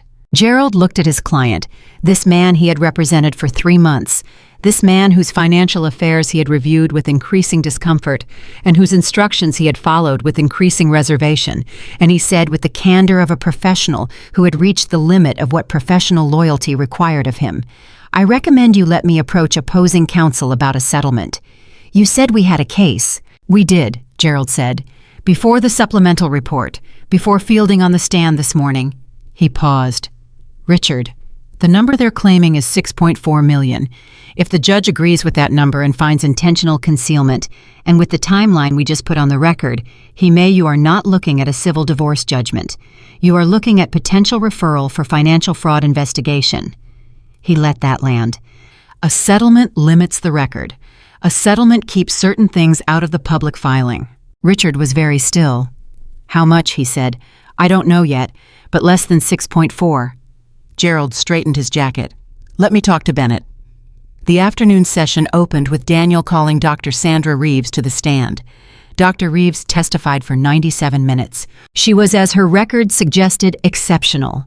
She explained the financial structure of Caldwell Enterprises with the clarity and accessibility of someone who had spent a career translating complex financial architecture into language that judges and juries could follow. She walked through each of the 7 entities. She traced each transfer. She explained in terms that required no financial expertise to follow exactly how money had moved from the visible marital estate into structures designed to place it beyond reach. And then she said something that changed the room. She said, "In my 41 years as a forensic accountant and 23 years as a certified expert witness, I have reviewed hundreds of financial concealment cases. In the majority of those cases, the concealment represents a response to crisis, a person who, facing a difficult situation, makes poor decisions under pressure." She paused. "What I found in the records of Caldwell Enterprises does not fit that pattern. The earliest of the entities identified, Meridian Pacific Holdings, was incorporated 9 years ago." She looked at the judge. 9 years ago, this marriage still had 3 years before it reached the midpoint. What I am describing is not a man who hid money when a marriage began to fail. I am describing a man who built a concealment structure before he had a reason to need it. The courtroom was completely silent. 9 years. Richard had been building the structure for 9 years. Not in response to marital difficulties, not in response to anything Claire did or didn't do, before any of it. As a preparation, as a design. Claire sat at the respondent's table and felt something move through her that was not quite any emotion she had a name for. Not anger, not grief, not vindication. Something older than any of those things. the feeling of a person who has been living inside a lie for so long that when the truth is finally stated plainly, the body needs a moment to catch up to what the mind already knew. She had not been failing a marriage. She had been living inside an architecture designed to dispossess her. From the beginning, Gerald Harmon's cross-examination of Dr. Reeves lasted 22 minutes and moved nothing. When it was over, Judge Sheridan looked at both tables. He said, "We'll recess until tomorrow morning. I want both counsel in my chambers at 8 a.m. before we resume." He looked at Gerald Harmon with a directness that required no interpretation. "I'll want to discuss the full scope of today's testimony and its implications for the proceeding." He did not look at Richard. "I did not need to." The gavel came down. In the gallery, Melissa rose from her seat. She gathered her bag. She walked toward the exit with the careful, deliberate pace of a woman who was thinking very hard about something and needed not to show it. She did not look at Richard as she passed. She did not look at Claire. She simply left. Daniel watched her go. Then he looked at Claire and he said, 8 years. She looked at him. "Dr. Reeves told me last week she thought 9 years, but wanted to verify before she testified," he said. "The documentation holds at 9. He paused. 9 years ago, you and Richard had been married for 3 years. You were still working at Harrington. You still had your career, your professional network, your independence." She understood what he was saying. "He started building it the moment he realized those things made me harder to control," she said. "Yes," Daniel said. She sat with that for a moment. Then she said, "What happens tomorrow?" Daniel looked at her with the steady, unambiguous certainty of a man who had spent 8 months building toward this point and knew exactly what the ground beneath him looked like. "Tomorrow," he said, "Richard Caldwell runs out of options." Judge Sheridan's chambers at 8 in the morning had the quality of a room where important things were said without being repeated. Daniel had been in rooms like this before the quiet antechamber, to a decision where the formality of the courtroom gave way to something more direct, where judges and attorneys spoke to each other as professionals who understood what the evidence said and what it meant and what the realistic path forward looked like. He had sat in these rooms 30-40 times over his career. He knew how to read them. This one told him everything he needed to know before Judge Sheridan said a word. The judge was already at his desk when they entered. He had a copy of Dr. Reeves's supplemental report open in front of him, and he had been reading it, not skimming reading, with the focused attention of a man working through something he intended to understand completely. There were handwritten notes in the margin. That meant he had been here before 8. That meant he had come in early specifically to prepare for this conversation. Gerald Harmon sat across the desk from Daniel with the contained composure of a man who had processed yesterday's testimony overnight and arrived this morning with a clear-eyed assessment of where things stood. He looked tired, not defeated. Gerald Harmon was too experienced to wear defeat on his face, but tired in the specific way of a man who had been working very hard in service of a position that kept becoming harder to defend. Judge Sheridan looked at both attorneys. He said, "I'm going to be direct with both of you because I think directness serves everyone's interests better than anything else at this point." He set down his pen. "The testimony yesterday, combined with the documentary evidence already in the record, has moved this proceeding into territory that I think neither of you anticipated when it began. I want to talk about that territory this morning before we return to the courtroom." Gerald said, "We understand, Your Honor." "Good." The judge looked at Dr. Reeves's report. "The forensic accounting establishes clearly, in my view, a pattern of deliberate asset concealment spanning 9 years. The timeline makes a responsive interpretation very difficult to sustain. The account opened 14 days into the proceedings seals the timeline argument in a way I don't think cross-examination addressed sufficiently." He looked at Gerald without apology. "That's not a criticism of your cross. It's a recognition that certain facts resist reframing." Gerald nodded once. "What concerns me most," the judge continued, "is the structural nature of what Dr. Reeves described. This was not a man who panicked and made poor decisions when a marriage began to fail. This was a 9-year construction. That changes the character of what I'm being asked to adjudicate." He paused. "I want to be clear that I am not making a finding from this desk, but I am telling you both that the direction of this proceeding, if it continues to trial completion, has implications that extend beyond the divorce judgment." The room was very quiet. "Financial fraud referral," Daniel said. "That's a determination for other parties to make," the judge said carefully. What I'm saying is that the record being built in my courtroom, if completed as currently structured, will be a public record containing testimony and documentation that other parties may find relevant. He looked at Gerald. I want to make sure Petitioner's Counsel has had an adequate opportunity to advise his client of that. Gerald straightened in his chair. We have discussed it, Your Honor, he said, and a pause. Petitioner is prepared to consider settlement discussion if respondent is willing to engage. Judge Sheridan looked at Daniel. Daniel had known this moment was coming. He had prepared for it not in the sense of deciding his answer because his answer depended on Claire, and Claire had already given her answer, but he had prepared for the specific shape of the conversation, the way you prepare for a road you've traveled before. He knew the turns. Respondent's position, Daniel said, is that we are willing to hear a settlement proposal. We are not willing to agree to terms that seal the record or prevent Ms. Bennett from discussing the proceedings publicly. And we are not willing to accept less than full documented value. Gerald looked at him steadily. Full documented value, Gerald said, is $6.4 million. Correct? Daniel said. Plus the marital share of Caldwell Enterprises, Daniel added. Gerald was quiet for a moment. That's the company, he said. Yes, Daniel said.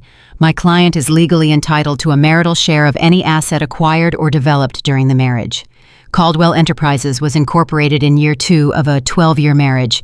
The company is a marital asset. The silence in the room had weight. Judge Sheridan let it sit for a moment, then said, Gentlemen, I'll give you until 10 o'clock. If we have a settlement framework by then, we can discuss the structure. If we don't, we return to the courtroom and continue. He closed the report. I'd encourage productive use of the next 2 hours. In the hallway outside the judge's chambers, Gerald Harmon stopped walking and turned to Daniel. She wants the company, he said. Not a question. She's entitled to a share of it, Daniel said. Under California community property law, she's entitled to 50% of all assets acquired during the marriage. That includes Caldwell Enterprises valued as a going concern. Richard built that company, Gerald said, with marital time, marital resources, and in the first 3 years with financial support from Claire's income while she was still working. Daniel looked at Gerald evenly. He also built it by eliminating her ability to build anything herself. That context matters. Gerald looked at him for a long moment. I need 30 minutes with my client, he said. I'll be in the conference room down the hall, Daniel said. He found Claire already there, sitting at the table with her hands folded, her posture the careful posture of someone managing a significant amount of internal pressure through a deliberate act of stillness. She had been there since 7:30. She had not called Daniel that morning. She had simply come and sat and waited, which was in itself a measure of how far she had come. The woman who had walked into this building 2 months ago, clutching a manila folder, would not have had the steadiness to simply come and sit and wait. He told her what the judge had said, all of it plainly. She listened. When he finished, she said, They want to settle. Gerald is talking to Richard now, Daniel said. The question is whether Richard will agree to terms that are actually acceptable. What are the terms? Full value of the hidden assets, Daniel said. Your marital share of the company, and no record seal, meaning the proceedings remain public, including Dr. Reeves's testimony. She looked at him. He'll never agree to the company, she said. Probably not without significant pressure, Daniel said. But Gerald Harmon is a good attorney, and a good attorney's job when the evidence has reached this point is to make his client understand what the alternative looks like. The alternative for Richard is a completed trial record that becomes a public document followed by a very likely financial fraud referral. He paused. That is not a comfortable alternative. She was quiet for a moment. What does a marital share of Caldwell Enterprises actually mean? She asked. Practically, not legally practically. Daniel looked at her. Practically, he said, it means you would hold a 50% ownership stake in a company with an established client portfolio. 43 employees and real property holdings currently valued at approximately $18 million. He let that number sit for a moment. It means that if you chose to exercise that ownership, you would be in a position to influence how the company operates, including its leadership. She absorbed that. He would never accept that, she said. No, Daniel agreed, which is why the most likely structure if they settle is a buyout of your stake at assessed value. What does that come to? $9 million, roughly. The number sat in the air between them. Plus the 6.4, she said slowly. Those are two separate claims, Daniel said. The hidden assets are marital property. The company stake is marital equity. Together, yes, they represent a combined figure in that range. Claire looked at her hands. She had walked into this building months ago with a folder and paper clips and the shaky confidence of a woman trying to hold herself together through the act of being organized. She had sat at a table with nothing, and a man had laughed at her, and the gallery had thought it was funny, and his girlfriend had smiled. $15 million. That was what Richard had believed she was too powerless to find. "Do what you think is right," she said quietly. "It's not my decision," Daniel said. "I know." She looked up. "I mean, do what you think is right as an attorney. You know this territory. You know what a judge is going to do with that testimony. You know what Gerald Harmon is sitting across the room telling Richard right now." She paused. "I trust you." He held her gaze for a moment. "Then we hold the line," he said. "Full value company stake, no seal. If he agrees, we settle. If he doesn't, we go back into that courtroom and let Dr. Reeves finish answering questions." She nodded once. He went back down the hall. 30 feet away in a smaller room, Gerald Harmon was having the hardest conversation of Richard Caldwell's legal proceedings. Richard had listened to the settlement terms in silence, which was unusual. Richard did not typically listen in silence. Richard typically interrupted redirected offered counter-arguments before the original argument was complete. The silence told Gerald more than any response would have. $9 million for this company's stake," Richard finally said. "Approximately, yes. The assessment would need to be completed, but based on current valuations. Plus the 6.4. Yes. That's $15 million, Gerald." "Yes," Gerald said. Richard stood up. He walked to the far side of the room and stood there with his back to his attorney for a long moment, and Gerald watched him, and Gerald thought about the 31 years he had spent practicing law and the variety of moments he had witnessed in rooms like this. The moments when people confronted the consequences of their own choices in a form too concrete to argue with. "I can fight the company claim," Richard said without turning around. "The company is mine. I built it. She had nothing to do with the day-to-day with Richard." Gerald's voice was quiet but firm. "Stop." Richard turned. "The company was built during the marriage," Gerald said. "Under California law, that makes it a marital asset regardless of who managed it operationally. We could argue contribution percentages. We could fight the 50-50 split. But to do that, we returned to that courtroom and we put the company's full financial history in front of the judge. All of it, including the history that connects it to the entities in Dr. Reeves's report." He paused. "You do not want the company's full financial history in front of this judge." Richard stared at him. "And if I refuse to settle," he said. "Then we go back into that courtroom," Gerald said, "and we finish the trial and the judge makes a ruling, and that ruling becomes a public record, and the financial fraud referral question goes to the district attorney's office, and you spend the next 18 months managing a criminal investigation in addition to everything else." He held Richard's gaze. "I am telling you as your attorney that the settlement is the better outcome, significantly better." The silence stretched. Then Richard said very quietly, "She gets the company." "A buyout of her stake," Gerald corrected. "You retain the company. You pay her assessed value for her share." "And the 6.4. Yes, and the record stays public." Gerald nodded. Richard sat back down.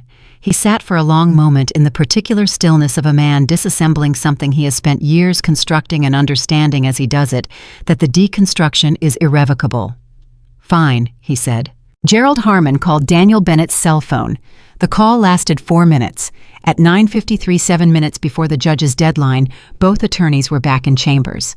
The settlement was structured over the following hour with the careful clause-by-clause construction of two experienced attorneys who both understood that the details mattered enormously and that leaving anything to later interpretation was an invitation to further conflict. Daniel was meticulous. Gerald was meticulous. The judge reviewed each section as it was agreed and made notes and occasionally asked clarifying questions with the focused attention of a man who intended to sign off on something he had read completely. The final figure, when the assessed value of Claire's company stake was calculated and combined with the documented hidden assets, was $14.8 million, payable to Claire Bennett within 90 days. The record would remain public unsealed. Claire Bennett reserved the right to discuss the proceedings. When Daniel came back to the conference room and sat across from her and told her the number, she did not react the way he expected. She did not cry. She did not exclaim. She sat very still for a moment, and then she said, "Is it over?" "The financial part is over," he said. "The judge will review and formalize it, but the agreement is reached." She nodded slowly. "How is he?" she asked.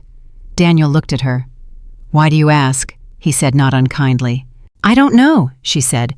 "I spent 12 years caring about how he was. I don't think that switches off in a morning." She paused.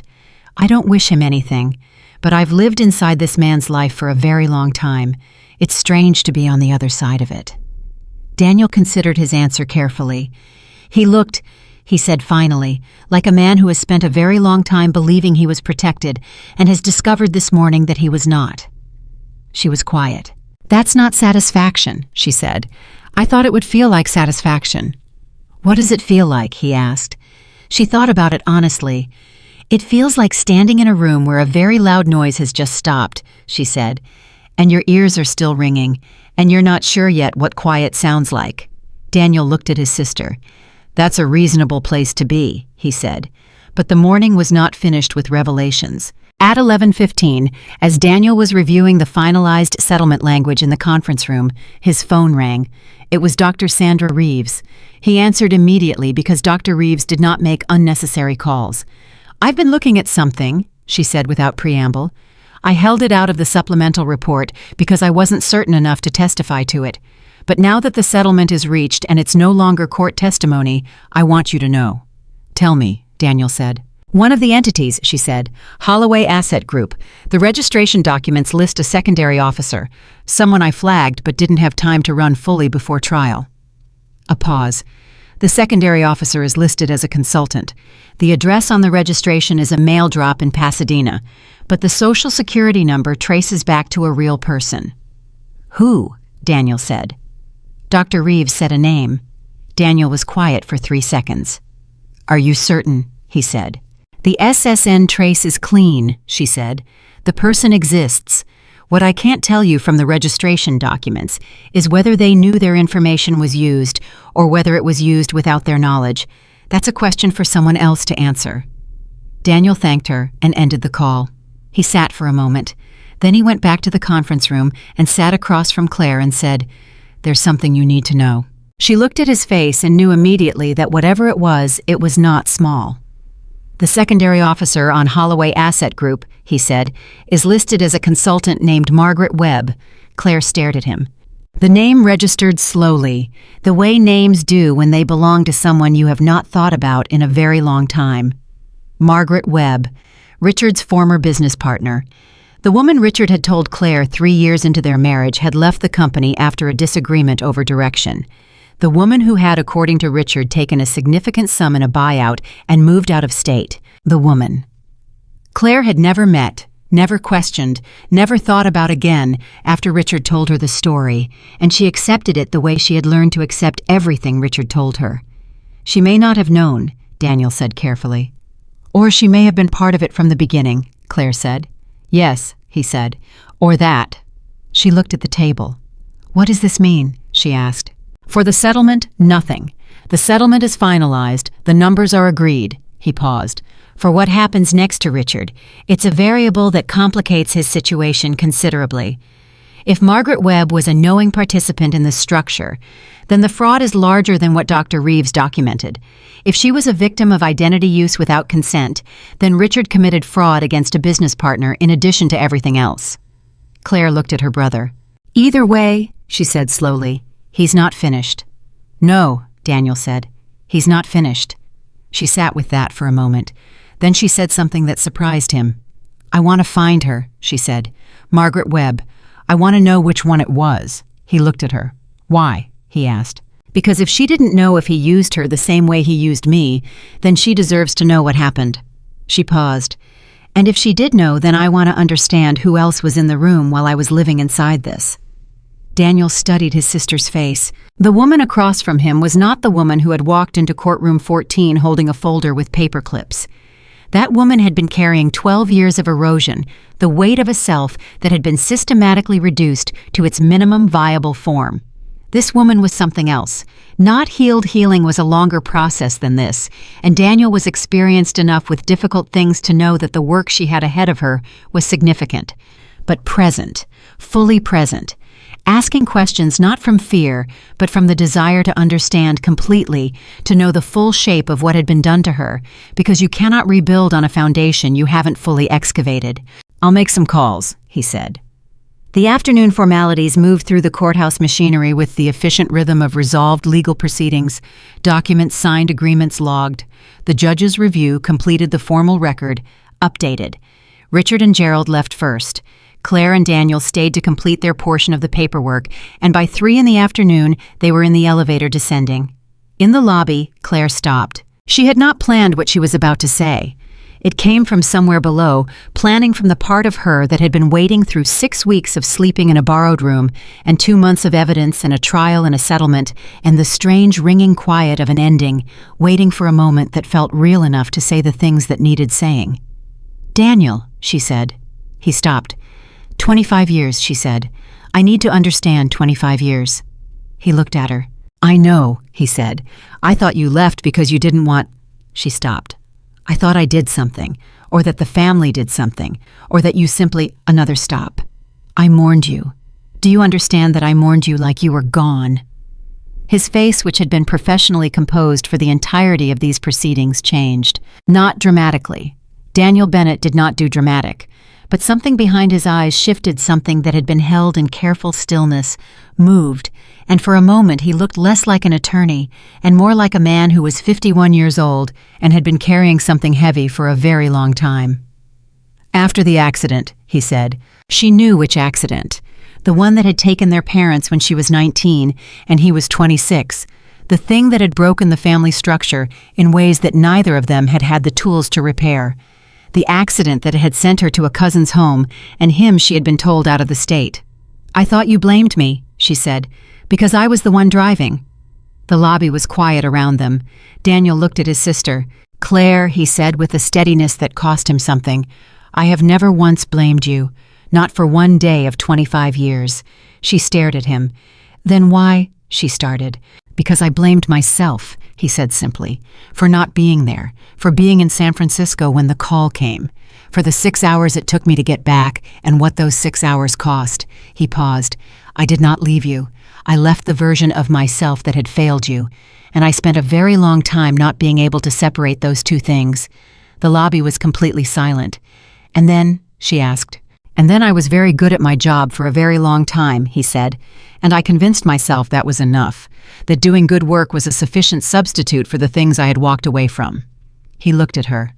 "And then I found out who you had married, and I started to understand that the reason you had married someone like Richard Caldwell might have something to do with the fact that the people who should have been there for you weren't." He stopped. "I spent 18 months trying to decide whether to call you, whether I had the right, whether it would make things better or worse." "And," she said, "and then he laughed at you in a courtroom," Daniel said, "and I walked in." She stood in the lobby of the Los Angeles County Superior Court building and looked at her brother. This man she had grieved for 25 years and recovered in a single morning and was still in the process of understanding, and she felt the strange, complicated fullness of a moment that contained too many things to name cleanly. She said, "You should have called." "Yes," he said, "I should have." "Don't do it again," she said. "I won't," he said. She nodded. Then she walked toward the door, and he walked beside her, and they stepped out together into the Los Angeles afternoon, into the ordinary noise and light of a city that had no particular awareness of what had just concluded inside one of its buildings. Her phone buzzed. A text from Patricia. "How did it go?" Claire looked at the message. She thought about how to answer it. She thought about $14.8 million and a 9-year concealment structure and a name on a registration document that opened a new set of questions. She thought about the lobby conversation and 25 years and the particular cost of the things people carry when they decide that carrying is easier than putting things down. She typed back, "It's over. I'll tell you everything tonight." Then she put the phone in her pocket. Beside her, Daniel was already making a call. She could hear the tone of it without making out the words, the brisk, precise cadence of a man initiating something, setting something in motion. She had learned in the weeks they had worked together that when Daniel Bennett made a call in that tone, it was because he had identified the next step and was already taking it. She thought about Margaret Webb.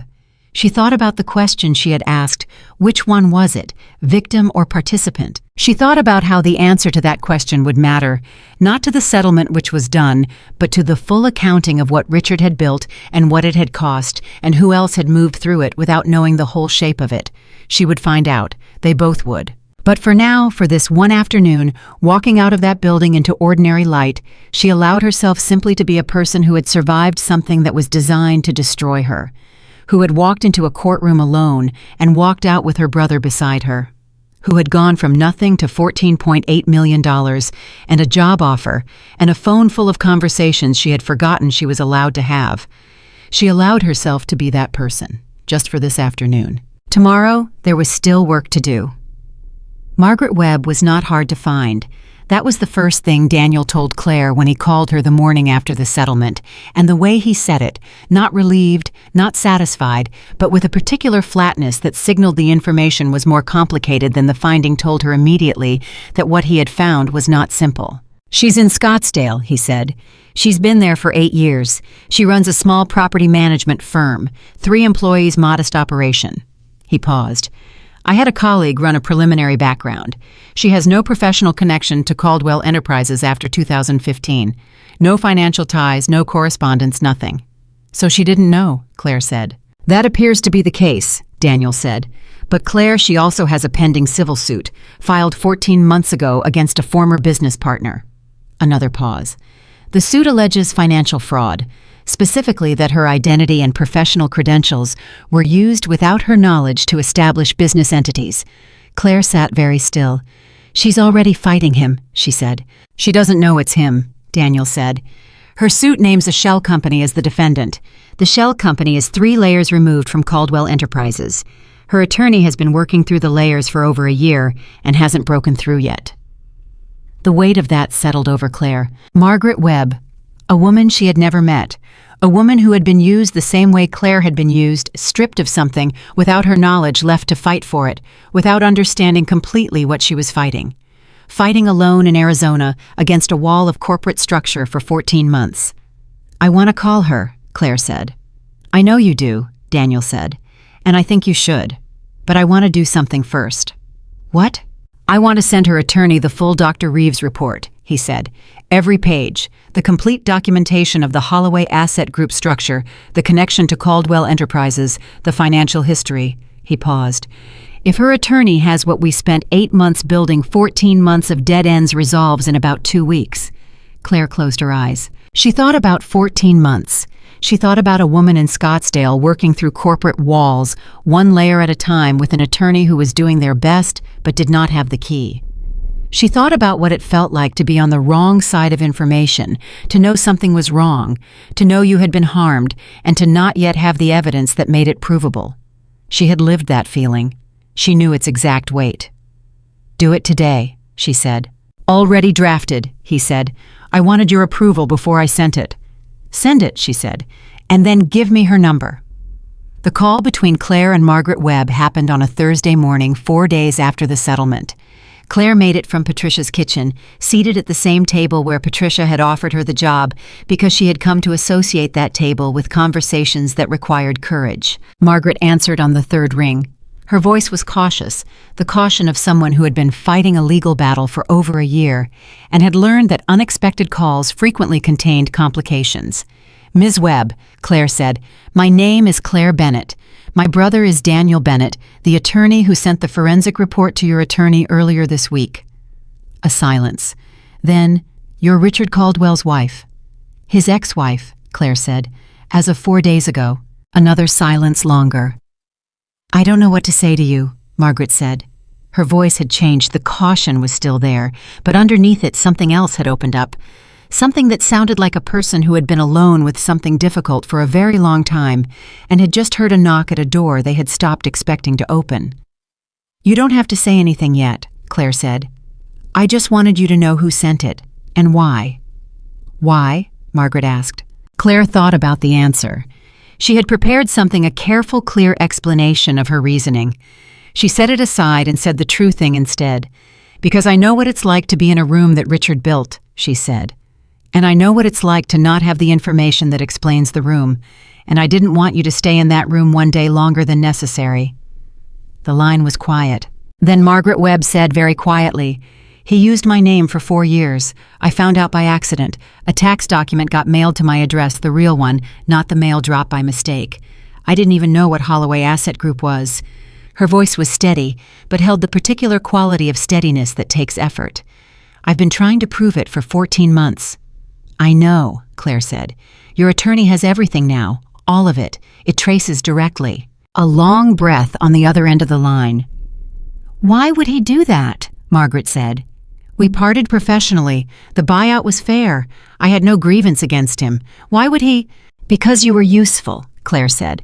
"That's the only calculation he makes, whether something or someone is useful, and how and for how long." She paused. "He didn't see you as a person he had wronged. He saw you as a resource he had moved on from. And using your name for the entity was low risk. You were out of state, out of his professional world, unlikely to notice." "He was wrong," Margaret said. "Yes," Claire said. "He was." The silence between them was different now. Not the silence of two strangers navigating an uncomfortable call. The silence of two people who had been moved through the same machinery without knowing the other existed, who had found each other on the far side of it, who were beginning to understand the shape of what they shared. "What happens now?" Margaret asked. "To him." "The settlement is civil," Claire said. "The criminal question is separate. Dr. Reeves's report has been filed in a public court record. The district attorney's office will do what they decide to do with it." She paused. "Your case, now that you have the documentation, your attorney will be able to tell you better than I can. But Daniel believes you have a strong civil claim that should resolve significantly in your favor."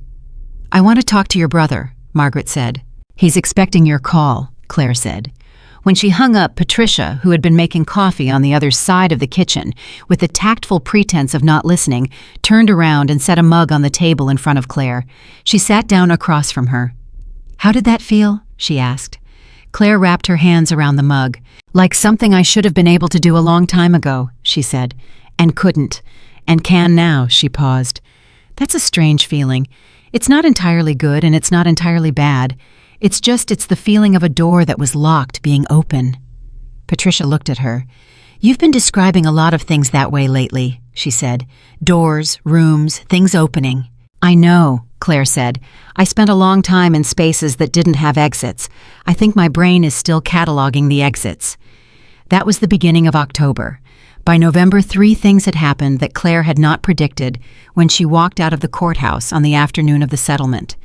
The first was Richard. The district attorney's office had opened a preliminary inquiry into the financial structure of Caldwell Enterprises 10 days after the trial record was filed. It was not yet a formal investigation. Preliminary inquiries were exactly that, preliminary. But the inquiry required the production of records, and the production of records had consequences for the company's day-to-day operations, and those consequences had consequences for the board. The Caldwell Enterprises Board of Directors held an emergency meeting on a Wednesday in early November. Claire knew about it because one of the board members, a man named Arthur Greer, who had been on the board for 6 years and who had called Gerald Harmon 3 times during the trial proceedings, called Daniel the morning after. "He's been asked to step back from day-to-day operations," Daniel told Claire, "voluntarily pending the inquiry." Greer said the vote was 7-2. "He agreed," Claire said. "He didn't have a strong alternative," Daniel said. "The company's lenders have review clauses in their agreements. If there's an ongoing legal inquiry touching the principal, the lenders can call their notes. If the notes are called, the company has a liquidity crisis within 90 days. He paused. Greer said Richard sat in the boardroom for 40 minutes not speaking, and then he signed the papers. Claire thought about the boardroom. She had been in it once years ago for a company holiday event. She could picture it clearly, the long table, the leather chairs, the framed photographs of completed projects on the walls. She could picture Richard at the head of that table in the chair he had occupied for 15 years, signing papers that moved him away from it. "Is he okay?" she said. She heard Daniel pause on the line. "You keep asking that," he said. "I know." "Why?" he said, not sharply, genuinely curious. She thought about it. "Because I spent 12 years making sure he was okay," she said. "That reflex doesn't know it's been fired." She paused. I'm working on it. Good, Daniel said. And for what it's worth from what Greer said, he is managing. He's not okay in the way he was, but he's not in crisis. He has resources. He has Gerald. A pause. He made choices that have consequences. He'll live with the consequences. Yes, Claire said. So will you, Daniel said, more comfortably. The second thing that happened in November was her first day at Patricia Chen Architecture. She had spent 3 weeks preparing for it with an intensity that surprised her, and then midway through the second week, recognized that the intensity was anxiety wearing the costume of productivity. She was preparing so hard because she was afraid. Not of the work she knew she could do. The knowledge had not left her, had been waiting under the years of erasure with the patient stubbornness of things that are genuinely part of a person. She was afraid of the room, of walking into a professional space and being seen, being evaluated, being a person whose work had a value others could measure. Richard had spent years making her afraid of exactly that. She called Daniel the night before her first day and said, "I'm terrified." He said, "Good." "That's not comforting," she said. "I know," he said. "But terrified means it matters. Things that matter should feel like they matter." A pause. "You were one of the best project managers in your firm, Claire. Patricia told me that 6 weeks ago, and she wasn't flattering you. Patricia Chen doesn't flatter people. It's genuinely not in her personality. You were good at this work. You are still good at it. The only thing that changed in 12 years is that someone told you repeatedly that you weren't, and you were in a situation that made it hard to test the claim." She was quiet. "Tomorrow you test it," he said, "and you'll find out he was wrong. You already know he was wrong. Tomorrow you'll have evidence." She walked into Patricia Chen Architecture the next morning at 8:15, and Patricia met her at the door and took her coat and walked her directly into a project meeting for a mixed-use development in Pasadena without any ceremony or extended introduction. Because Patricia Chen understood that the best thing you could do for a person who was afraid of a room was to give them something real to do in it immediately. The project meeting lasted 90 minutes. 40 minutes and Claire asked a question about the structural timeline that caused the lead architect to stop, look at her notes, recalculate and say, "That's actually a better sequencing. Can you walk us through the logic?" She walked them through the logic. The room listened. When she finished, Patricia, who was sitting at the far end of the table, looked at her with the expression of a person whose confidence has been confirmed rather than surprised, and said nothing because nothing needed to be said. After the meeting, one of the junior architects, a young woman named Dana, who had been with the firm for 18 months, came up to her in the hallway and said, "That timeline question, I had the same thought an hour ago and didn't say it.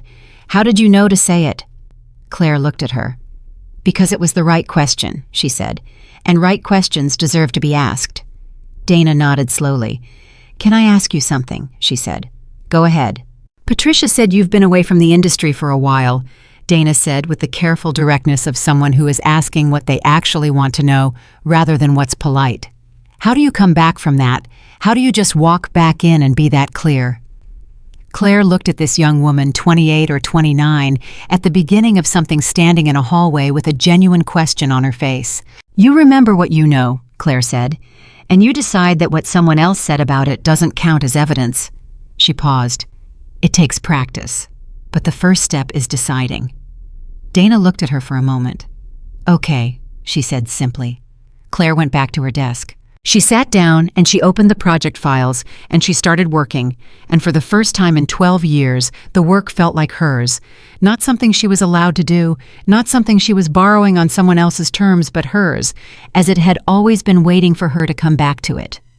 The third thing that happened in November was the conversation with Daniel that she had been building toward since the lobby of the courthouse. It happened on a Sunday over dinner at a restaurant she chose because it had booths and noise and the particular anonymity of a crowded public place that made difficult conversations easier.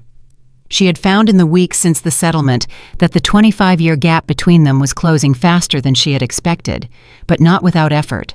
There were silences that needed filling, assumptions that needed correcting, the slow work of two people reconstructing a relationship from a foundation that was real but had been buried for a long time. She told him about the marriage. Not the legal version. He had read the legal version in 8 months of documents. The human version. The way it started, the particular quality of Richard's attention in the early years, the way being chosen by him had felt to a woman who had recently lost her parents and her brother in quick succession, like an answer to a question she had been terrified to ask. She told him about the first time she understood something was wrong and talked herself out of the understanding, and the second time and the third, and the accumulated weight of all the times after that. He listened. He did not interrupt. He did not offer analysis or legal framing or the systematic thinking that was his natural mode. He simply listened with the full patient attention of a man who understood that this was not a conversation requiring a response so much as a witness. When she finished, he said, "I'm sorry I wasn't there." Not the elaborate apology of a person performing remorse. 4 words plain, carrying the full weight of what they meant. "You're here now," she said. "Yes," he said. "I am."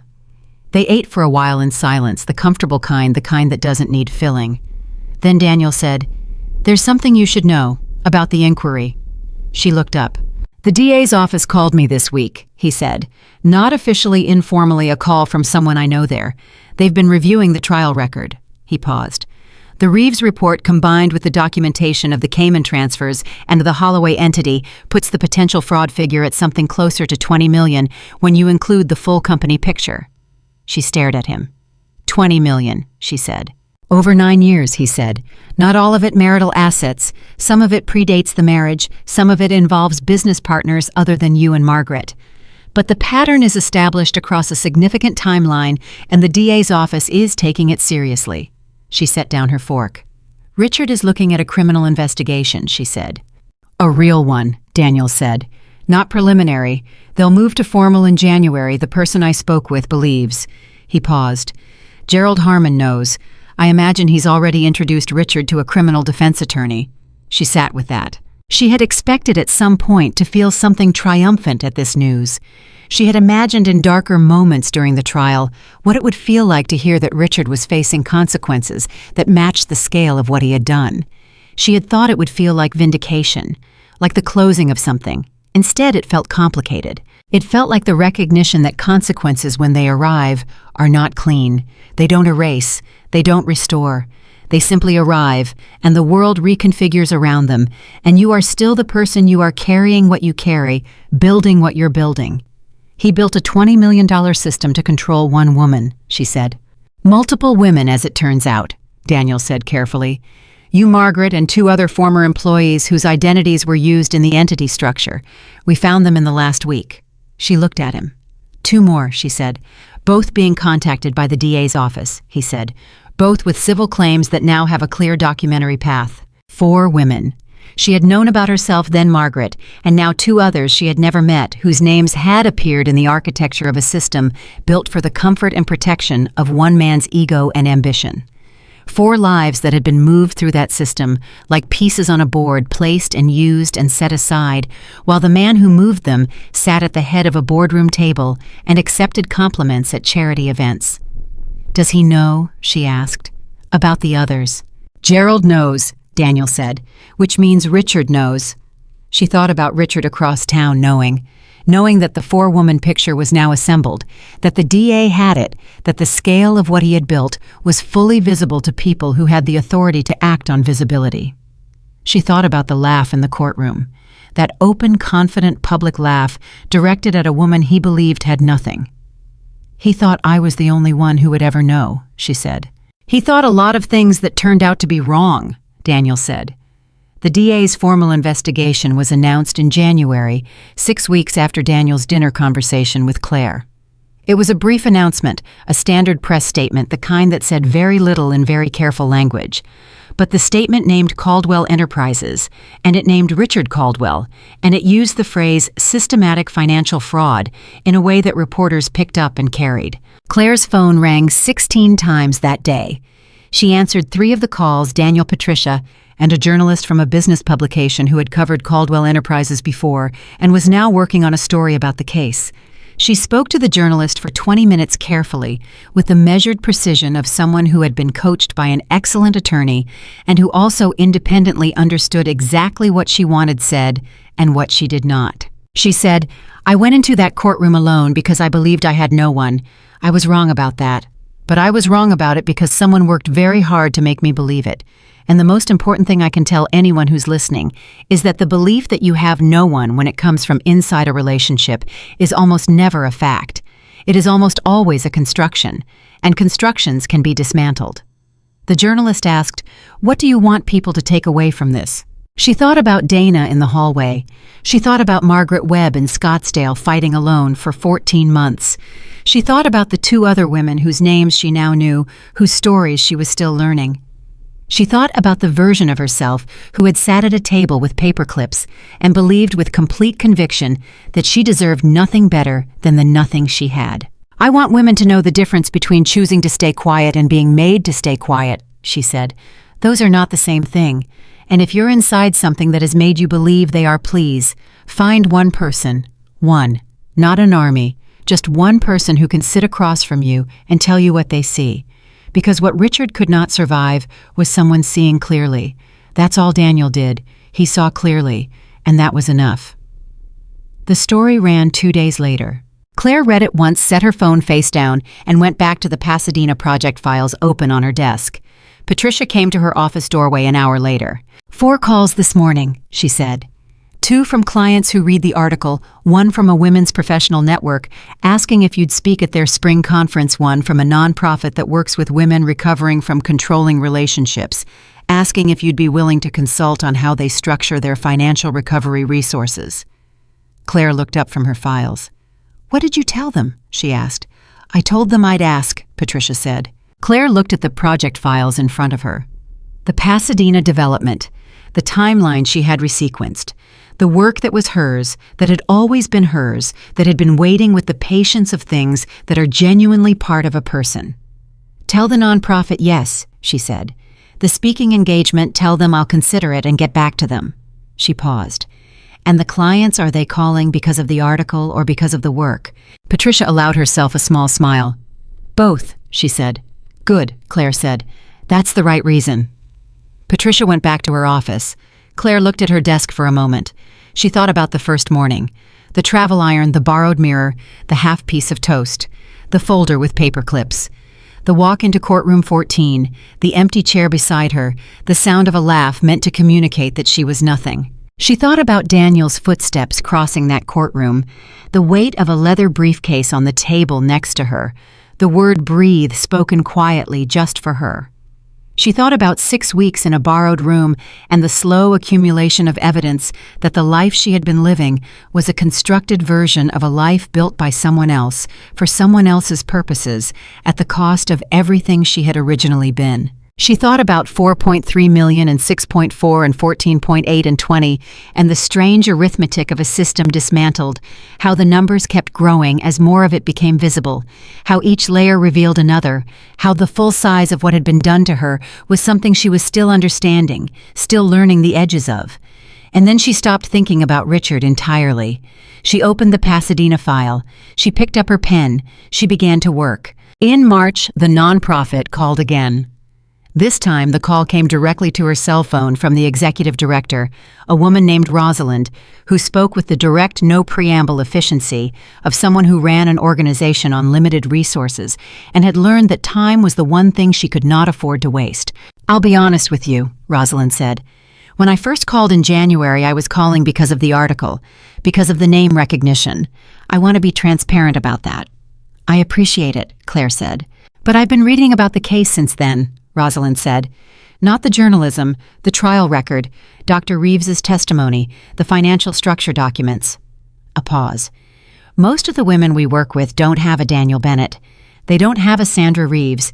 They have whatever they could scrape together, and a system that was designed by someone who knew it better than they did." She paused. "What I'm asking you isn't to be a spokesperson. It's whether you'd be willing to think about what a Daniel Bennett looks like for a woman who can't afford one. Whether there's a structure, a resource, a service that could do some of what your brother did for you for women who are starting from nothing." Claire sat with the question for a long moment. She thought about the manila folder with the paper clips. She thought about what it would have meant in those 6 weeks before Daniel walked through that door to have had access to someone who could look at the documents she had gathered and tell her what they meant and whether they were enough and where to look next. She thought about Margaret Webb, 14 months alone against a corporate wall, one document away from the connection that broke it open. "Let me make a call," Claire said. She called Daniel. She told him what Rosalind had said.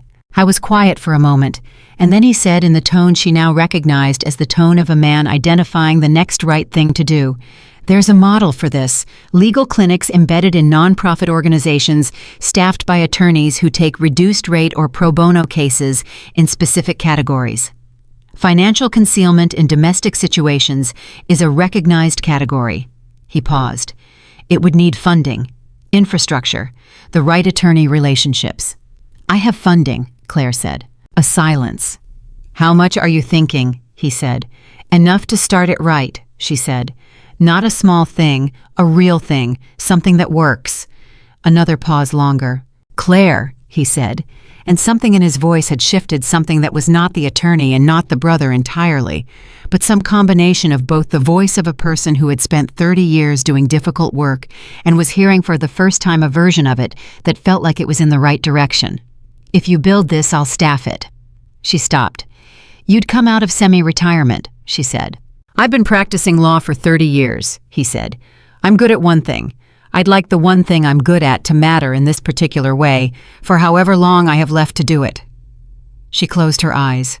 She thought about courtroom 14, the footsteps, the briefcase, the word breathe. "Then we build it," she said. The Bennett Foundation for Financial Justice filed its nonprofit incorporation papers on a Thursday in April, 6 months after Claire Bennett walked out of the Los Angeles County Superior Court building beside her brother into ordinary afternoon light. The foundation's stated mission was to provide forensic accounting and legal representation resources to individuals in domestic financial abuse situations who could not otherwise access them. Daniel Bennett was listed as Director of Legal Services. Claire Bennett was listed as Executive Director and Founding Donor. The first case they took came in on the same day the paperwork cleared. A woman in Burbank, 41 years old, married for 9 years with a folder of documents she had organized herself using paper clips, who had been told by her husband for the last 3 years that she had nothing worth protecting. Claire read the intake form. She picked up the phone. She called Daniel. "First case," she said. "Send it over," he said. She did, and the woman in Burbank, who had walked into their office alone believing she had nothing, walked out 2 hours later with an attorney who had 30 years of experience finding hidden money, a forensic accountant referral, and something that Claire understood better than anyone alive was the most powerful thing you could give a person standing where that woman was standing. The absolute unambiguous knowledge that she was not alone. Richard Caldwell pled no contest to 3 counts of financial fraud in June. He was sentenced to 22 months suspended on condition of full restitution and 5 years of probation. His name was removed from Caldwell Enterprises permanently. The company was restructured under new leadership and survived, which was good for the 43 people who worked there and had never known what their principal was doing behind the company's name. Melissa had stopped returning Richard's calls in October, the week after the board meeting. Margaret Webb's civil case settled in May for an amount her attorney called appropriate, which Margaret called insufficient but acceptable, and which represented more than the money. The documented public acknowledgement that what had been taken from her without her knowledge had been taken, and who had taken it, and how. On the day Richard's sentence was announced, a reporter called Claire for comment. She thought about what to say.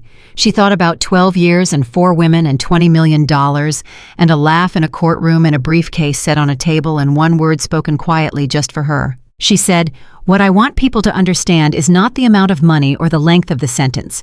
What I want people to understand is the architecture.